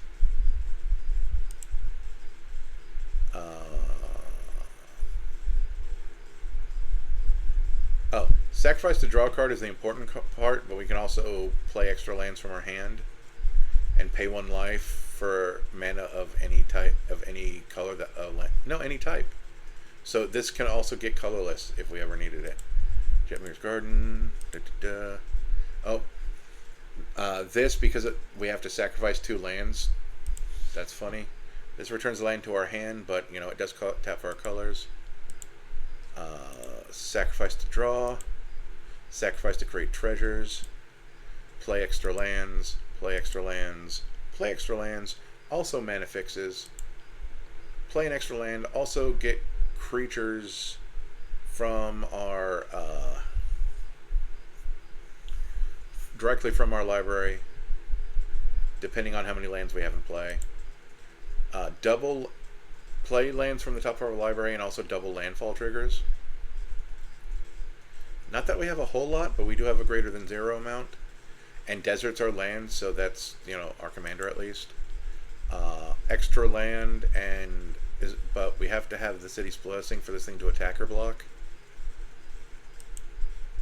Zeldink gives us an extra land drop. Strength equals to our lands, but we have to return a land to our hand at the beginning of our end step. I should have just said at the end of our turn. Hugs gives us extra land drops, and then another ability that I'll probably never use.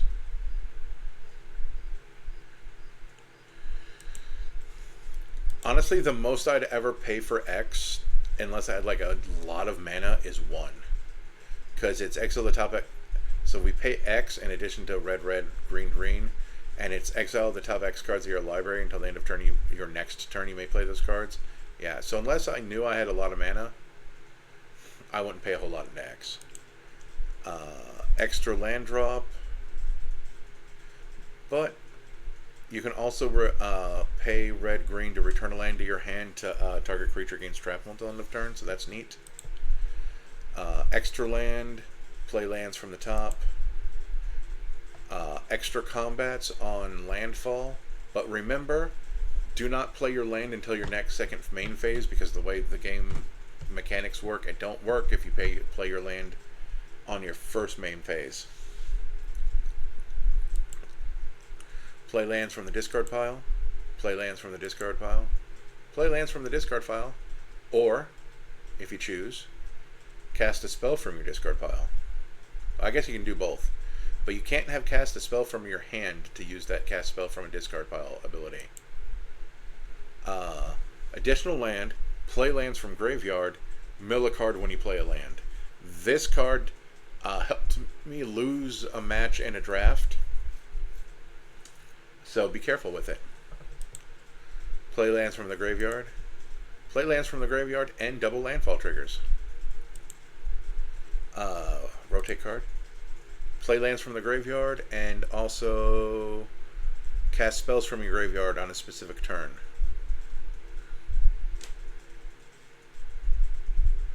But if anything goes to your graveyard that turn, it gets exiled instead, so use that part with caution. And then an uninteresting removal suite.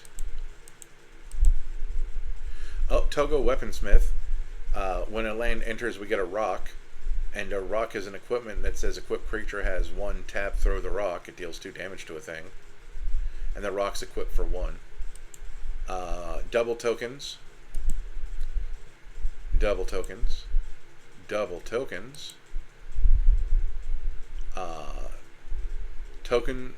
Creature tokens are instead angels instead of whatever else they would have been.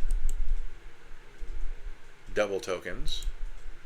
Triple creature tokens.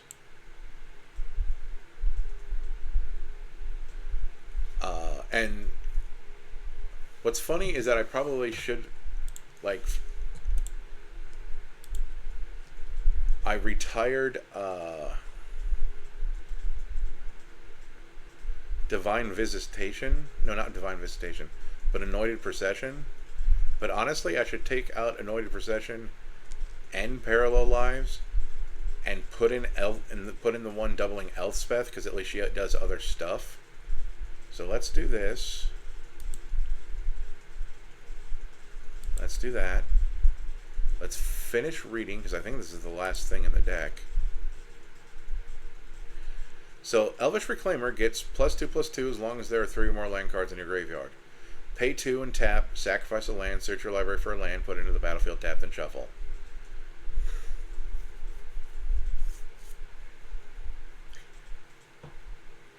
He's really good ramp.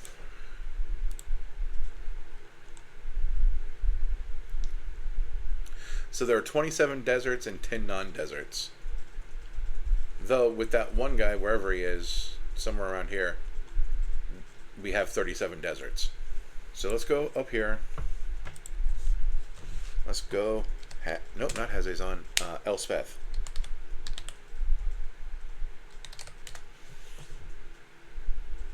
And it is this one.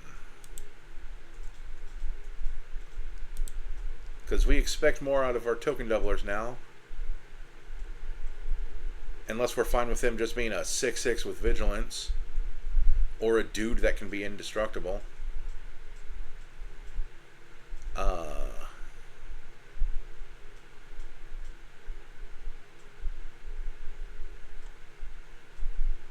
You know who else could go in this deck? The guy that makes food. And the lady who makes frogs. In fact, they're both better than Tago, if I'm being honest. Though, this deck is mighty green already.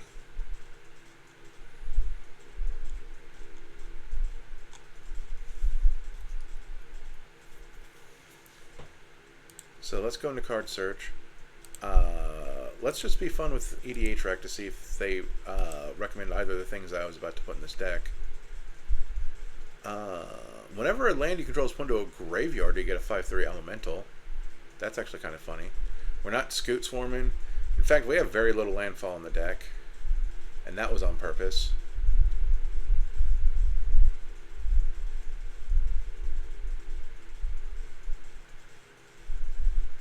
Oh, this turn... Huh, that's actually kind of funny. Each other multicolored creature you control gets +1/+1 for each of its colors. Our tokens are 3 colors. Our commander is 3 colors as well. So you know what? That's actually a more interesting choice. You know, and then Jetmir. Yeah, let's do those two. Sure, why not? And then we go up here. We go here.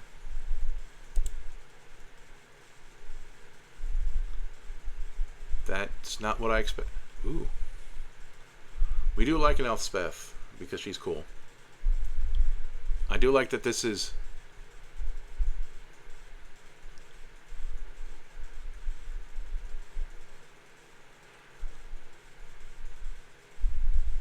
This is more expensive, but they're switching us to it. But they're switching us to... Okay, so this is less expensive.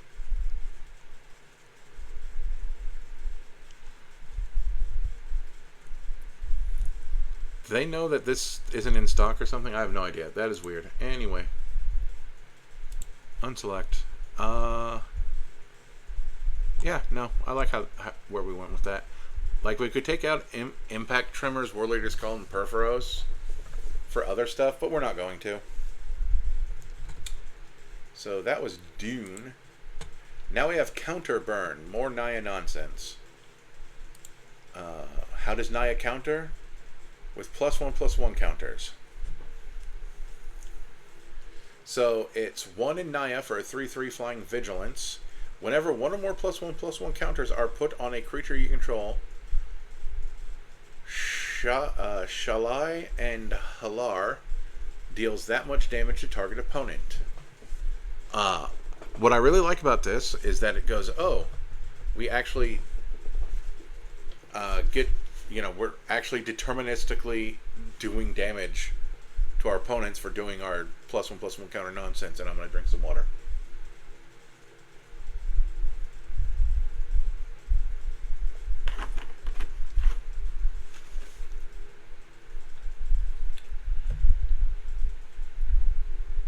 Also, we have this Hawkeye looking dude, because I think he has a bow, and they just didn't draw the string because they felt that the string would be too thin for us to see it.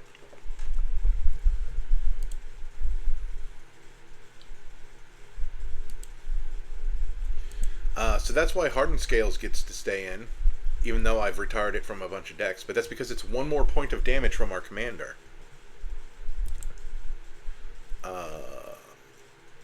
Okay, so what I'm going to do really quick is that I'm going to do a separate category.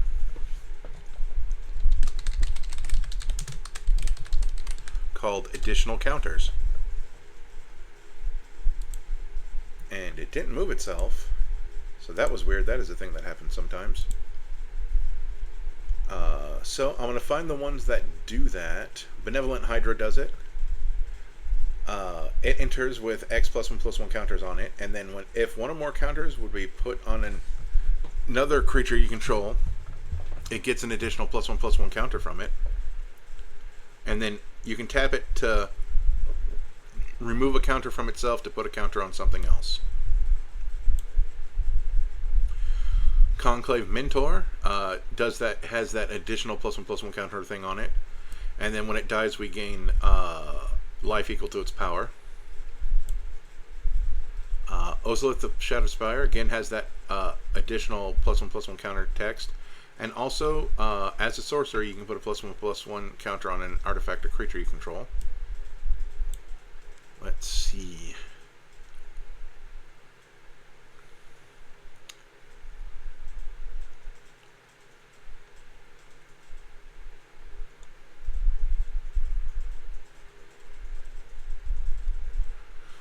This can search for a mount or a vehicle, which we do have one vehicle in the deck. It's right there. It's the Thunderous Velocipede. We'll get to in a second.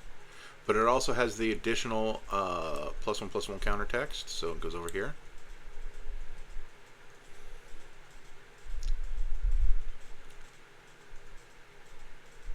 This does twice that many.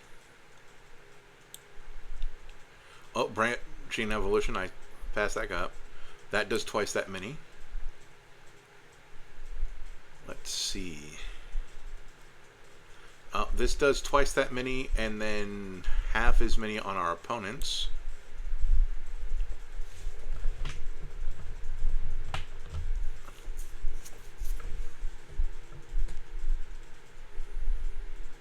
We're going to put this into another category called ETB counters.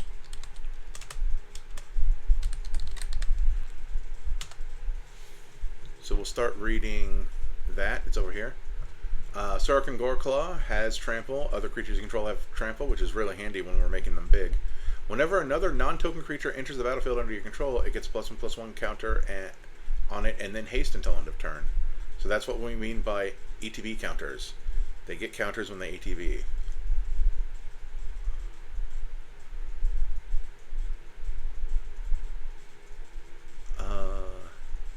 We're going to leave this here. We're going to leave that there because that's not what we're looking at right now. This puts a +1/+1 counter on it when it enters. And she also has power equal to your devotion to green, which that is one of our colors, but it might not matter. 1, 2, 3. Yeah, this is going to be a long one because we still have 3 more decks, and I didn't think I'd be talking this long. Let's see.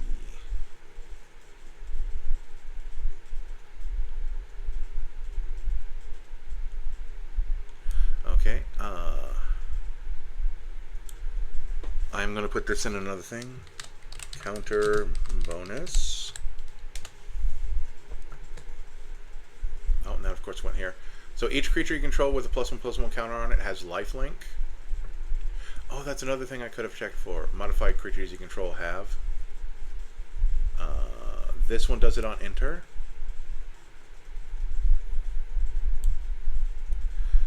But it specifically says each other vehicle and creature you control enters with an additional +1/+1 counter on it if its mana value is 4 or less. Otherwise, it gets 3 +1/+1 counters on it. That's ridiculous. The rich get richer and all that nonsense.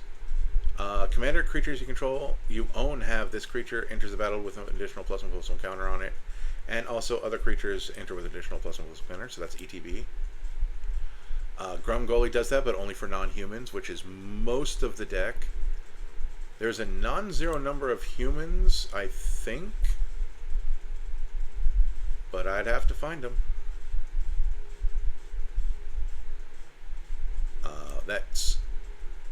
That's enters. That is enters, and it's equal to her toughness, so that could get more.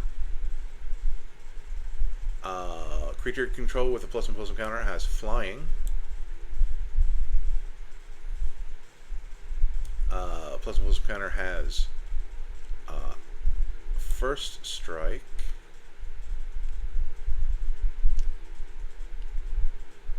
So this is something I also wanted to have its own category. So whenever one or more +1/+1 counters are put on another creature you control, that many are put on this as well. So this is trying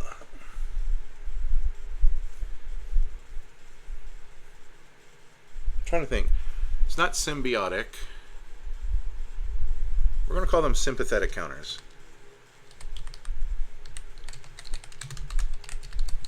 Even though that puts it like in a way different spot on the list. Because, like, have you ever heard of sympathy pains? That's kind of like what we're going for here. Let's see, and 2 other creatures have that. Whenever one or more +1/+1 counters are put on another permanent you control, if it's the first time that's happened the turn, this gets a +1/+1 counter, so that still goes down here. So if there's other things I wanted to put in this deck, this is the first section that would probably go away. Wildwood Scourge, if it goes on a non-Hydra, which most of the deck is not Hydras, this might be the only Hydra. This also gets a +1/+1 counter.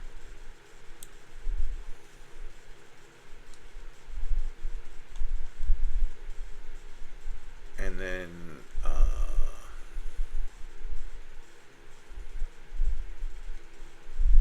we're going to call this Growth.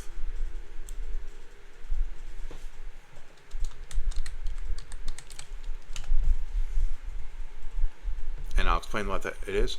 At the beginning of combat on your turn, put a X +1/+1 counters on each creature you control, where X is this creature's power.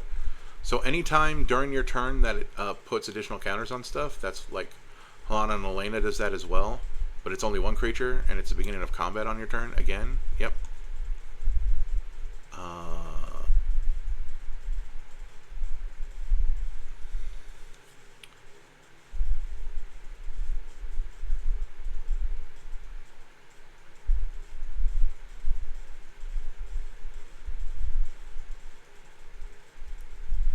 So we're going to, even though it's slightly different, we're going to do the same thing for some of the other ones. When this thing enters, it puts a +1/+1 counter on up to 2 things. And then whenever a creature you control with a +1/+1 counter on attacks, it doubles. So that's like Growth. And then when this guy attacks, each creature you control with power greater for each creature you control with power greater than its base power, it gets a number of +1/+1 counters equal to the difference. And then whenever this creature attacks, double the number of +1/+1 counters on target creature. That creature can't be blocked by creatures with power 2 or less this turn. That's wild. Especially if the trample thing happens.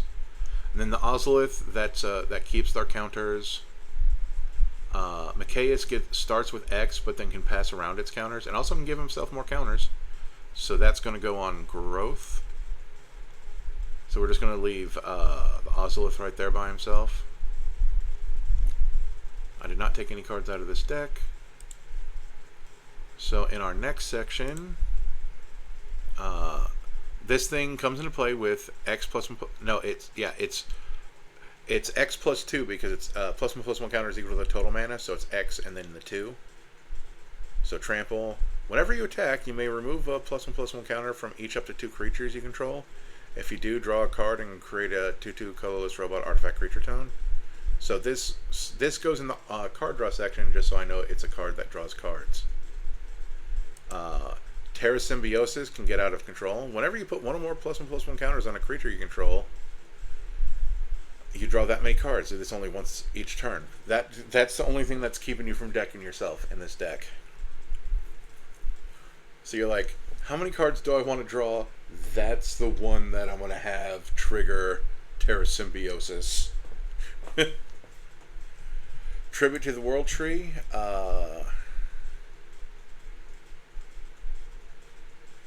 Whenever a creature enters the battlefield under your control, draw a card if its power is 3 or greater. Otherwise, you put 2 +1/+1 counters on it. So that can go either way, so we're going to leave it in this. Whenever a non-token creature enters the battlefield under your control, it gets a +1/+1 counter and draw a card. I feel that draw a card is the more important section for it to be in. It also costs less, equal to the where the greatest power among creatures we control. Tap for 2 green, gain 2 life. And then the next area is ETB counters. And then if I click here and go there, then growth is next. And then after that is our land section, which is, we can just do that and go, nope, there is nothing new or interesting there. So we can do this. Oh wow, that's still in the deck. That's wild. Oh wait, nope. Next is our removal section, which is also, oh no, our mass disruption section, which is also not particularly interesting. Then our ramp section, which is not interesting except for till we get here.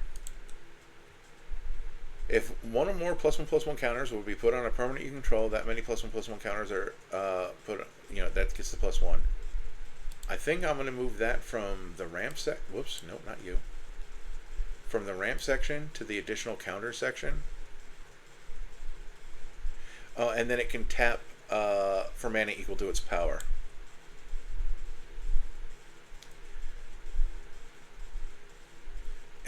But then there's Hamza, Guardian of Arishin.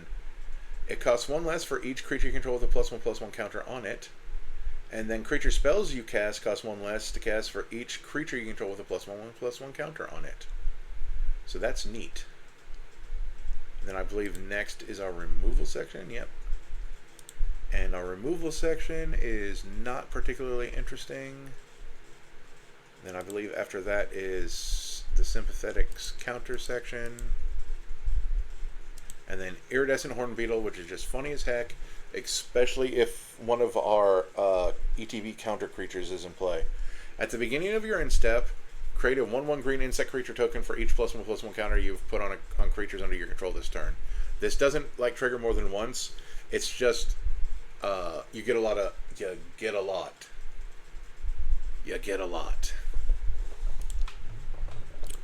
So if I was going to change anything, I would remove these 3 and see if there was anything better I wanted to put in this deck, but because I don't want to do that right now, we're not going to do that. But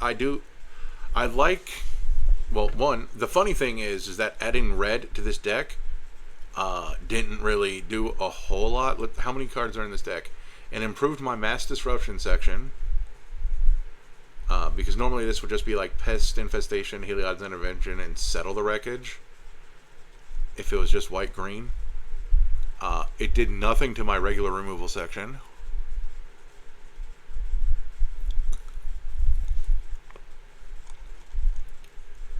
It did nothing to my ramp section. So how many red cards are in this deck besides our commander? There's Grumgully, Bright Palm,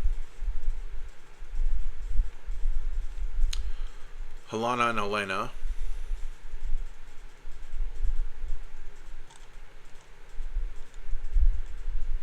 yep, it's still mostly Selesnya. That's funny. Then we have Bant Legends. Why? Because it's Jedit Ojanen. That's how I choose to pronounce it. Mercenary. 1 white blue for a 3/3 cat mercenary. Whenever this guy or another legendary creature enters the battlefield under your control, you can pay 1 green. If you do, you get a 2/2 cat warrior creature token with Forest Walk. This is another Legends Retold for the record. We're going to go up here because I don't remember if he's in the deck, because I might as well. That I was spelled? Yeah, his original one. His original one could go in this deck because it's white, white, blue, and 4 for a 5/5 vanilla. But then there's also this version that didn't go into that doesn't go in this deck because it has 3 green pips.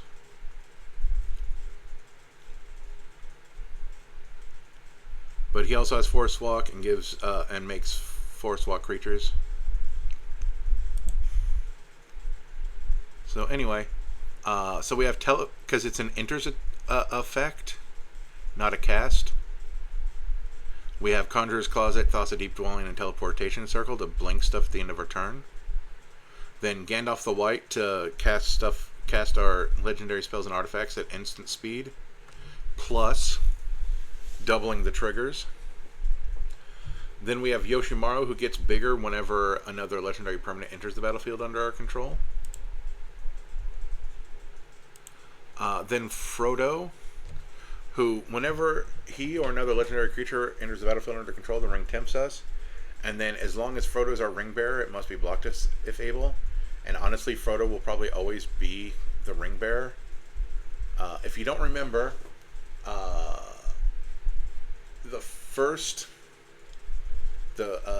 ring tempting gives your ring bearer Skulk, which means it can't be blocked by things with greater power. So basically, he goes around murking other people's one whatevers. The second one means whenever your ring bearer attacks, you draw a card, then discard a card. The third is whenever your ring bearer is blocked, the thing blocking it has to be sacrificed at the end of combat. And the fourth one is that if your ring bearer does combat damage to a player, they lose another 3 life. Then we have our good friend Reki that draws us cards when we cast legendary spells. This guy draws the cards when we cast legendary spell, but only once. And then also, if we have an abundance of mana, we can pay 7 and tap this person to transform them as a sorcery into Hydaelyn, the Mother Crystal. Oh, so I guess it. You know what? I don't want to assume that they're a lady the whole time. But maybe they're a lady the whole time. At the beginning of a combat on your turn, you get a +1/+1 counter on another card creature until your next turn it gains indestructible. If it's legendary, we draw a card. Neat. Benny Brax, if we've created a token this turn, draw a card. You know, and we're trying to create a token every turn, for the record. Oh, it's an each in step too. That's mildly interesting. Heroes Podium. Each legendary creature you control gets +1/+1 for each other legendary creature you control, and then you can look at the top X cards of your library by paying X to put a legendary creature into among them in your hand. The rest of the bottom of your library in random order. Rate Hinge, because it's a legendary artifact, and it does the same things it did last time. This is funny. This is more funny than I thought it was. This is a planet, so it enters tapped, and we can station it. And once it has 12 station, we can pay 3 and a white and tap it to create a token that's a copy of target artifact or enchantment we control, except it's legendary. If it's an artifact creature, if we somehow have an artifact creature that isn't already legendary, it triggers Jet. I choose to pronounce it like that. So that's mildly funny. And then I don't think the rest of my lands are particularly interesting, but we're just going to go through them. Oh.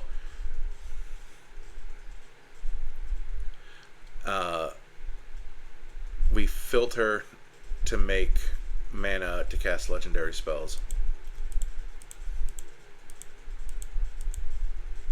Oh, untap legendary permanent.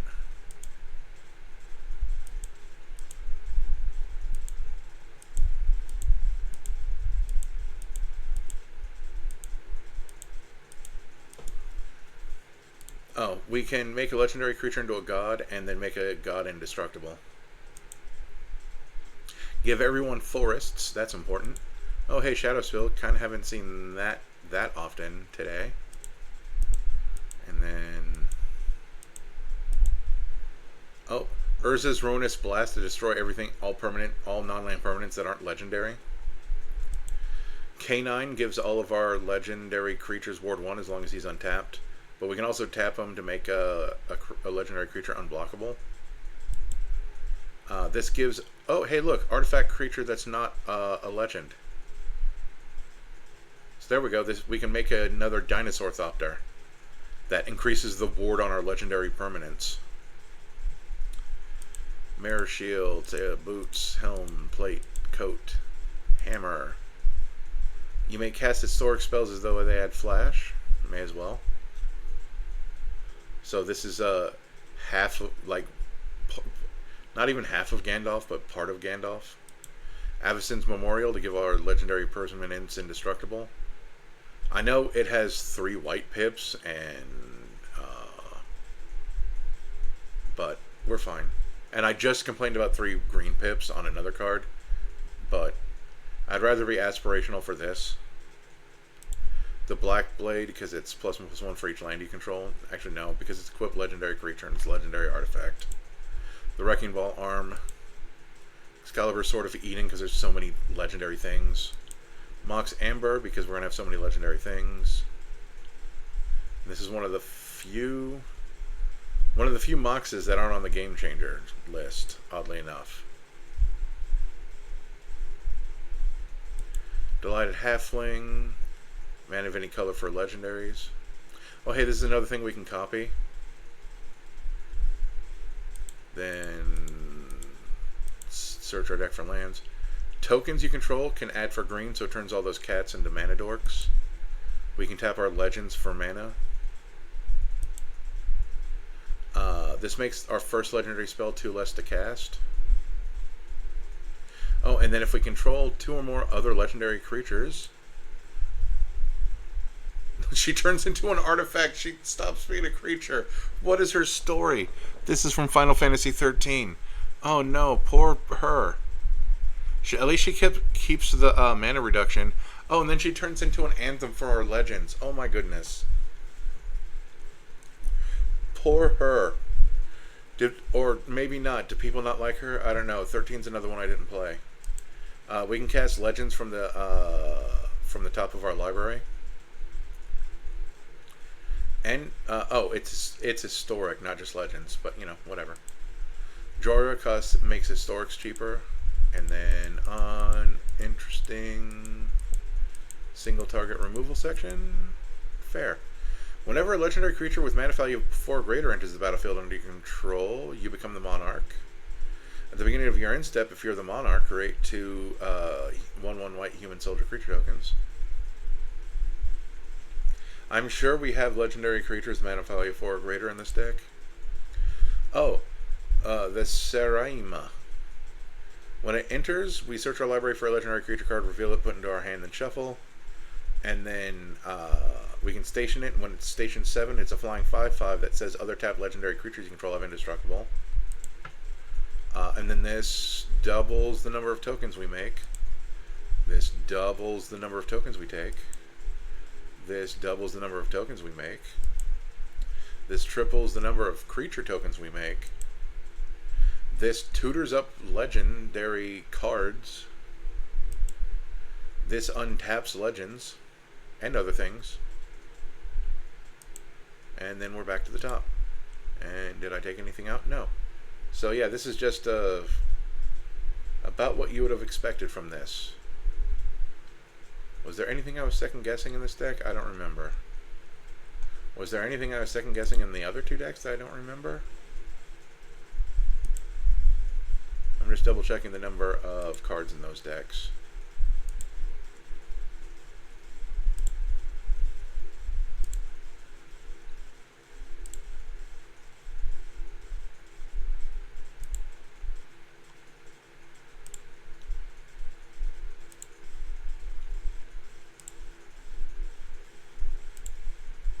Nope, okay.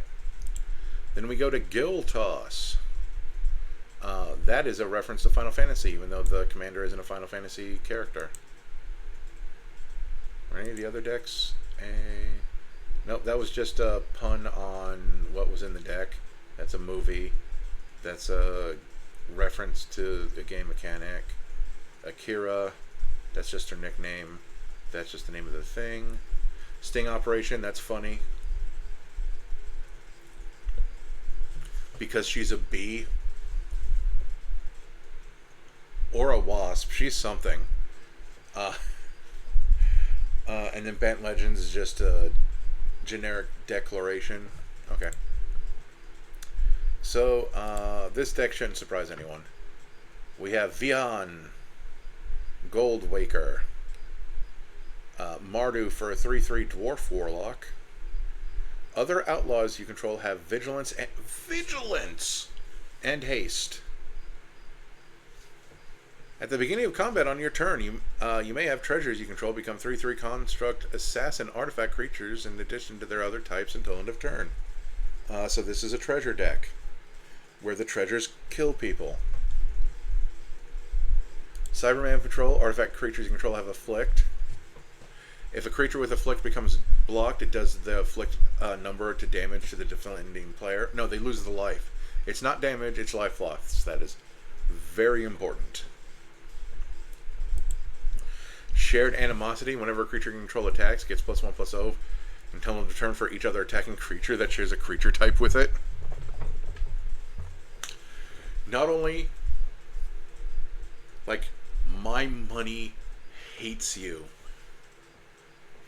And they all agree on how much they hate you. Arno Dorian, other assassins you control get +2/+0. Yep, because remember, our gold turned into assassins. Bayek of Siwa. As long as it's your turn, other historic creatures you control have double strike, and remember, they're artifacts that makes them historic. Kimball, Profiteering Mayor. Once a turn, when an opponent makes a token, we also get that token, but ours is tapped. And then whenever one or more tokens enter the battlefield under your control, each opponent loses a life and we gain a life. Whenever we create or sacrifice a token, each opponent loses a life. Desmond Miles gets +1/+0 for each other assassin you control and each assassin card in your graveyard. And then when it attacks, no, it deals combat damage to a player where you surveil X, where X is the amount of damage dealt. And remember, surveil puts it into the garbage, into the graveyard or back on top of your deck. Out of Oblivion, draw a card if we created a token. I'm surprised this didn't. The reason why this didn't make it into Dune is because Dune was such a tight deck. And also probably when I first put it together, I forgot it existed. Black Market Connections to make treasures. Maybe draw cards. Probably not do the last thing. Mari. Whenever a creature an opponent controls dies, it's exiled with a hit counter on it. Assassins, mercenaries, and rogues you control have death touch and... Jeez. That gives our... Touching my money will definitely kill you.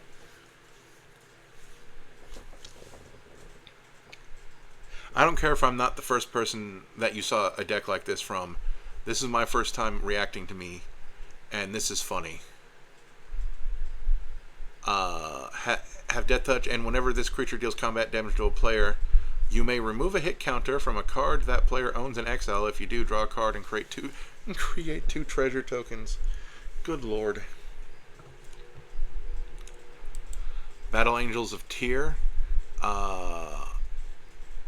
When it deals combat damage to a player, you draw a card if they have more cards. You get a treasure if they control more lands. You gain 3 life if they have more life. Oh, and then it's each other player.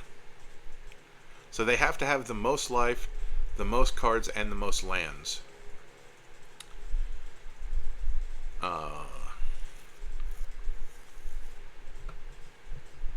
Prosper. At the beginning of your end step, exile the top card of your library. Until the end of your next turn, you may play that card. And then whenever you play a card from exile, you get a treasure. So it's a little bit of card draw on top of everything else. And then I doubt this is, that just turns itself into a land.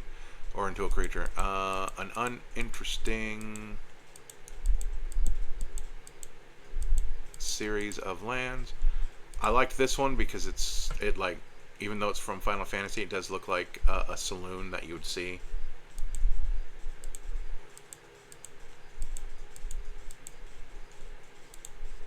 Sometimes I don't recognize art, so I have to go back and look.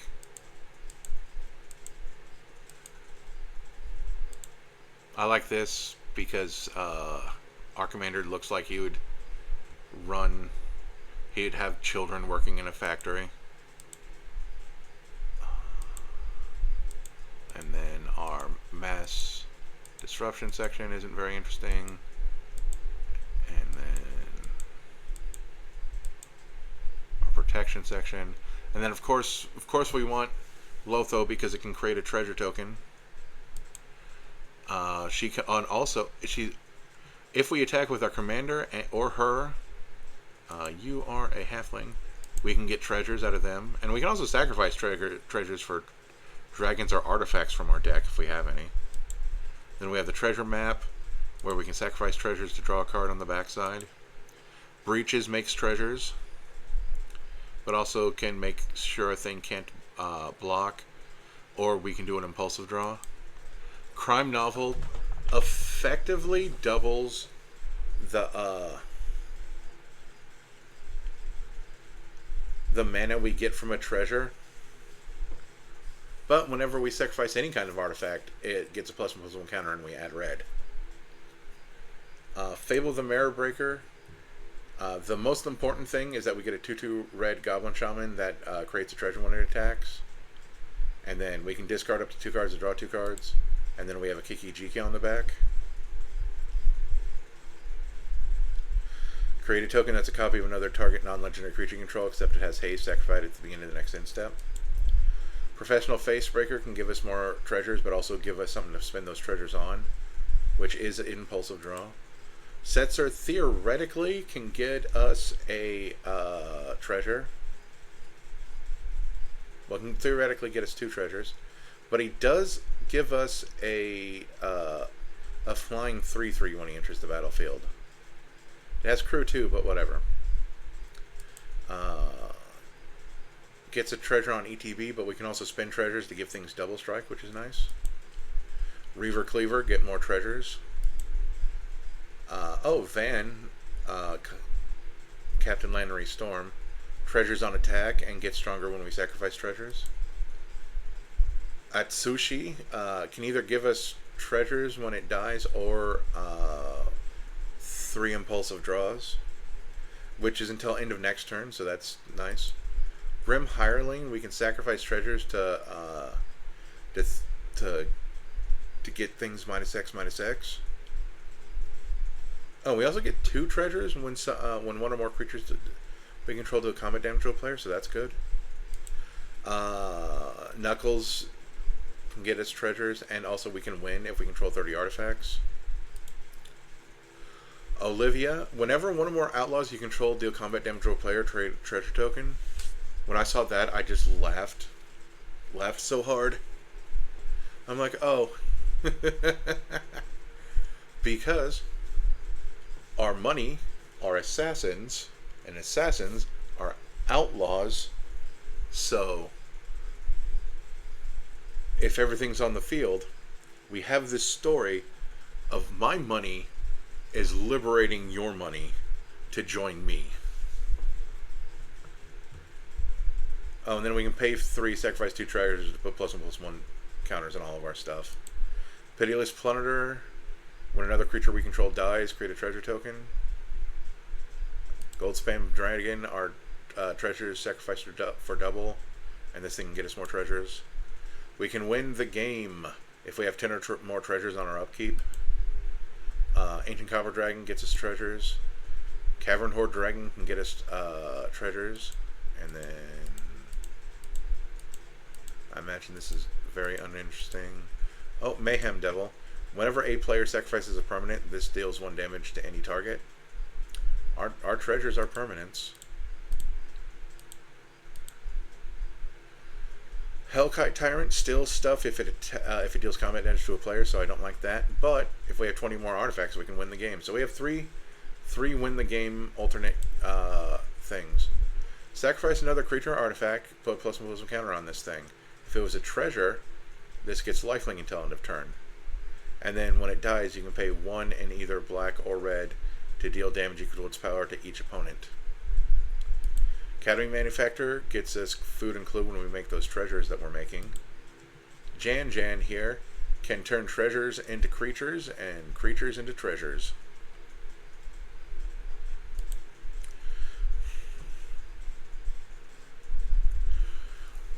Non-legendary artifact creatures you control have a myriad.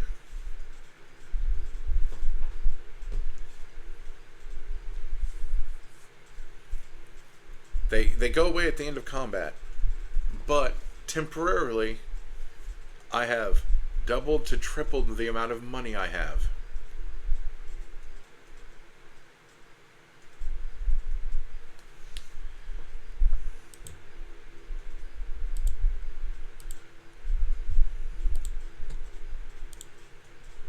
I'm going to go down here because I need to look at my tokens.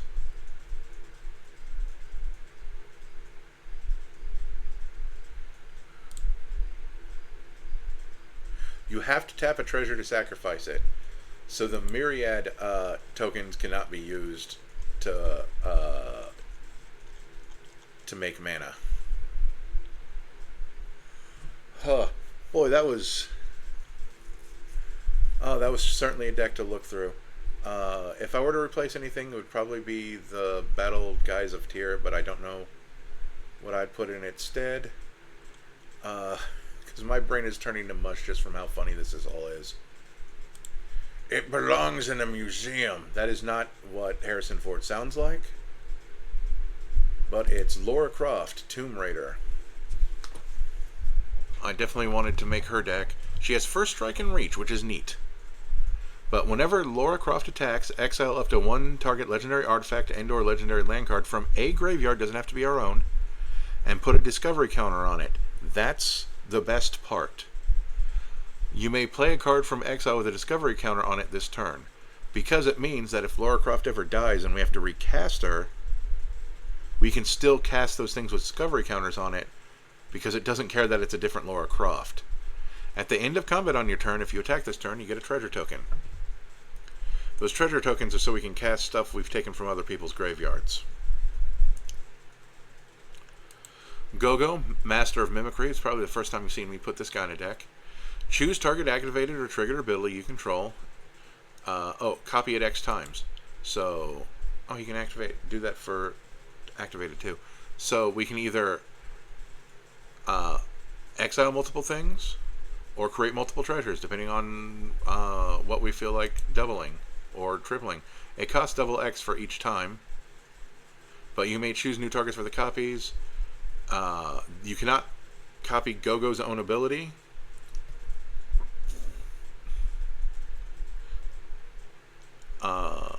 I think if you somehow had 2 Gogos in play, one Gogo could copy the other Gogo, but you cannot use this ability to copy this ability.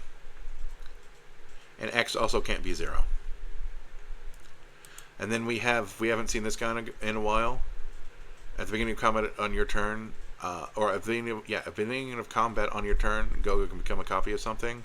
and they both get +2/+0 until and haste until end of turn, and also have to attack. Which, you know, again will double Lara Croft's triggers. Helm of the Host is legendary equipment that will make more Lara Crofts. I have all of Laura's secret layer cards in the deck, even if one of them is not one I'm a particular fan of. But attacking creatures you control have Death Touch, that's nice. And then a bunch of other stuff that honestly doesn't matter. We can pay 1 and a green and tap to either put a +1/+1 counter on a thing, deal 2 damage to a creature with flying, gain 3 life, or we can put 4 target cards from our graveyard on the bottom of our library in random order, or in any order. Then we have Blaster Master, or Blaster Combat DJ. Other non-token artifact creatures and vehicles you control have modular 1, okay. Whenever you put 1 or more +1/+1 counters on Blaster, convert it, okay. Move X 1/1 counters from Blaster onto another target artifact. That creature gains haste until end of turn. I have absolutely no idea why this is in the why this is even in the deck, if I'm being perfectly honest. I think it's just because it's a Universes Beyond card in the colors. That might actually be it. We'll see if we have any non-Universes Beyond creatures in this deck.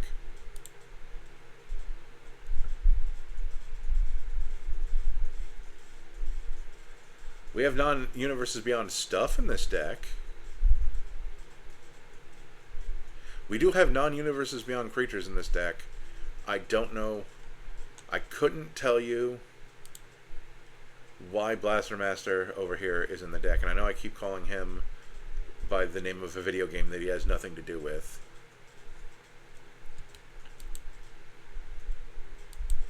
Because it's not like Lara Croft does anything with +1/+1 counters.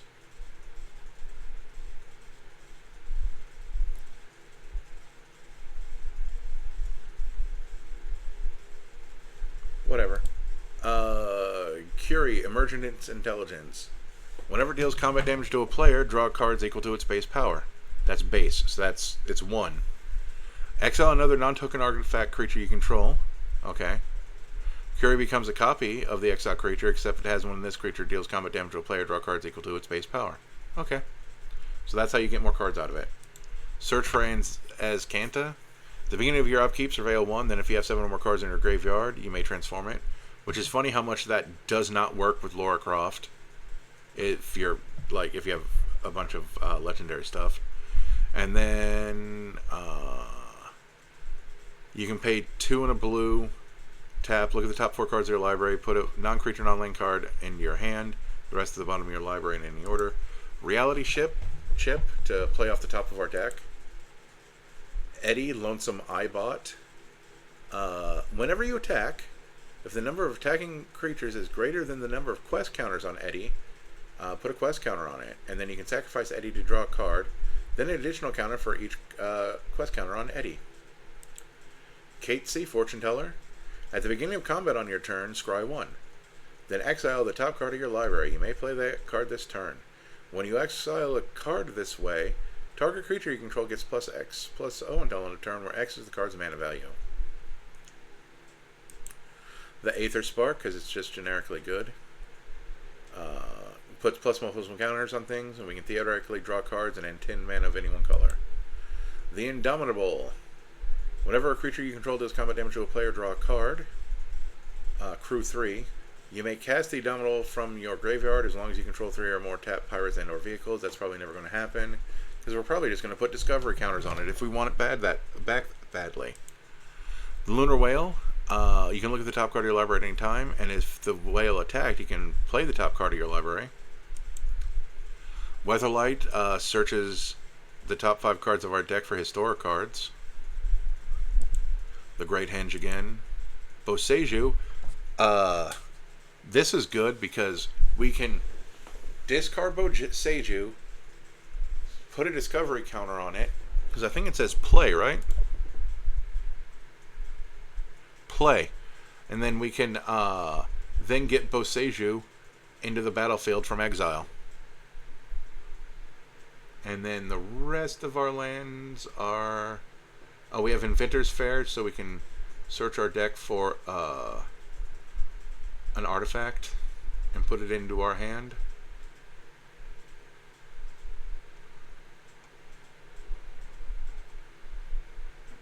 If I ever don't say what a thing does, a Meteor Crater, that's just funny to me. If I ever don't say everything that something does, that's because I don't consider the rest of what it does to be particularly important. Because I think Inventor's Fair also says something about if you control an artifact, you gain a life during your upkeep. Don't care. Lara Croft's version of Shadow Spear, which I haven't played any of her newer games, but I want to play her top-down. They look like twin-stick shooters, even though I don't think they are. But this looks like it came from that. And then our Mass Disruption. Then Omega, Heartless Evolution. It costs 7. Has Wave Cannon. When Omega enters, for each opponent, tap up to 1 target non-land permanent that opponent controls. Put X stun counters on each of those permanents and you gain X life. Or X is the number of non-basic lands you control. That is a wild time. Then we have K9, Mithril Coat, Hammer, Cauldron Complete, because why not? Diamond Weapon, because it doesn't take combat damage. Wrecking Ball Arm, because why not make Lara Croft a 7/7. Embercleave, and Excalibur, the sword Embercleave was based on. And then probably an uninteresting ramp section unless there's something at the end. Oh, treasure map because we can make treasures. Raver Cleaver because why not? Storm the Vault because that's something Lara Croft would totally do. And also we can add mana equal to our artifacts. The Belligerent, whenever the Belligerent attacks, oh yeah, we're still in ramp and now we're in the interesting part. Whenever the Belligerent attacks, create a treasure token. Until the end of turn, you may look at the top card of your library at any time, and you may play lands and cast spells from the top of your library. We have like what? That's 3 or 4 things now that lets us look at the top of our library and play stuff off the top, and they're not things that let us make land do it with lands because that wasn't part of the deck. The Regalia, when it attacks, we reveal cards from the top of our library until we get a land card, and that goes into the battlefield tapped. And the rest go to the bottom of the library in a random order. Oh, I think I just wanted all the Autobots that were in these colors. That feels like that's what happened. Remove 1 or more +1/+1 counters from among artifacts you control. Like, that's not even things this deck does. We have like 1 thing I saw that put +1/+1 counters on things. And that was the Grim Whisper. Like, she doesn't put +1/+1 counters on anything. Nothing over here put +1/+1 counters on anything. These didn't put +1/+1 counters on anything.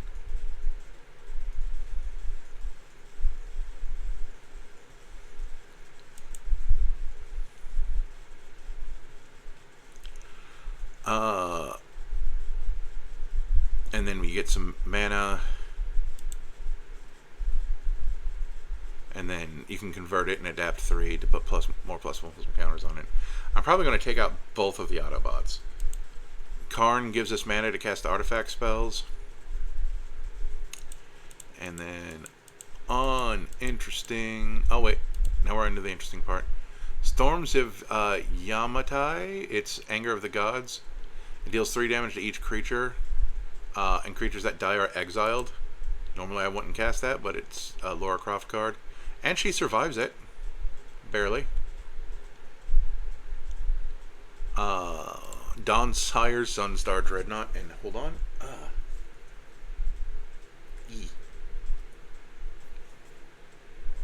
Station at 10. Whenever you attack, it deals 100 damage to a creature. And then if you decide to get it to 20, it's a 20/20 with flying. Lara Croft has a spaceship. Why not? Then we have the Ultimate Weapon, of course. These are legendary things, so that's why they went to the deck. Posh can sacrifice an artifact to deal damage equal to its mana value to any target. So if you really just need to throw Excalibur at something, because Lara Croft can just get it back. Then we've got Academy Manufactor, because we may as well get clues and food while we're getting our treasure. Brutaclad. Creature tokens we control have haste. I don't know. I don't remember us making a whole lot of tokens. But we can turn. It basically gives us another. Either turns the Phyrexian Mirror into another treasure, or all of our treasures into Phyrexian Mirror. Either way, there we go. That's why. We weren't making a whole lot of tokens, but we were making treasures, theoretically. Iron Man, he would totally go after Lara Croft, depending on the canyon and like where in his life he is. Whenever he attacks, you get a treasure token. Then if you may, sacrifice a non-creature artifact. If you do, search your library for an artifact with mana value equal to 1 plus the sacrifice artifact's mana value, put it in the battlefield, tap, and shuffle.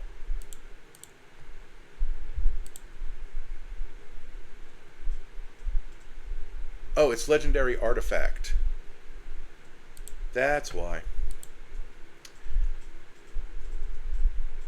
They're in here because they are legendary artifacts. She is the only human in the deck, isn't she? Well, yes, because Gogo is not a human, but he's also the only... These are the only two permanents in the deck that Laura can't get back, I think. Besides most of my ramp section, I think. Where's my ramp? Where is my ramp? There it is. Yeah. Like, my basic ramp pieces from treasure map, if it gets removed before turning into land. Yeah. So I like my Lara Croft deck. Could it be better? Don't care. It's a hard don't care. And yeah, that's all of these. So I'm just gonna reset this because I like renamed a couple of decks. So I'm gonna do this. Sting operation. Boy, I laugh at my own dumb jokes. So then we move these.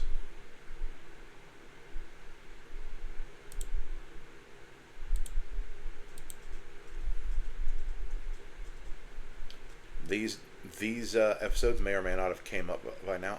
Although at the recording of this one, I have not recorded the Transformers episodes yet. But the only thing left for these pickup episodes are this one 4-color deck and the 5-color decks I managed to get back. That'll be fun. See you then.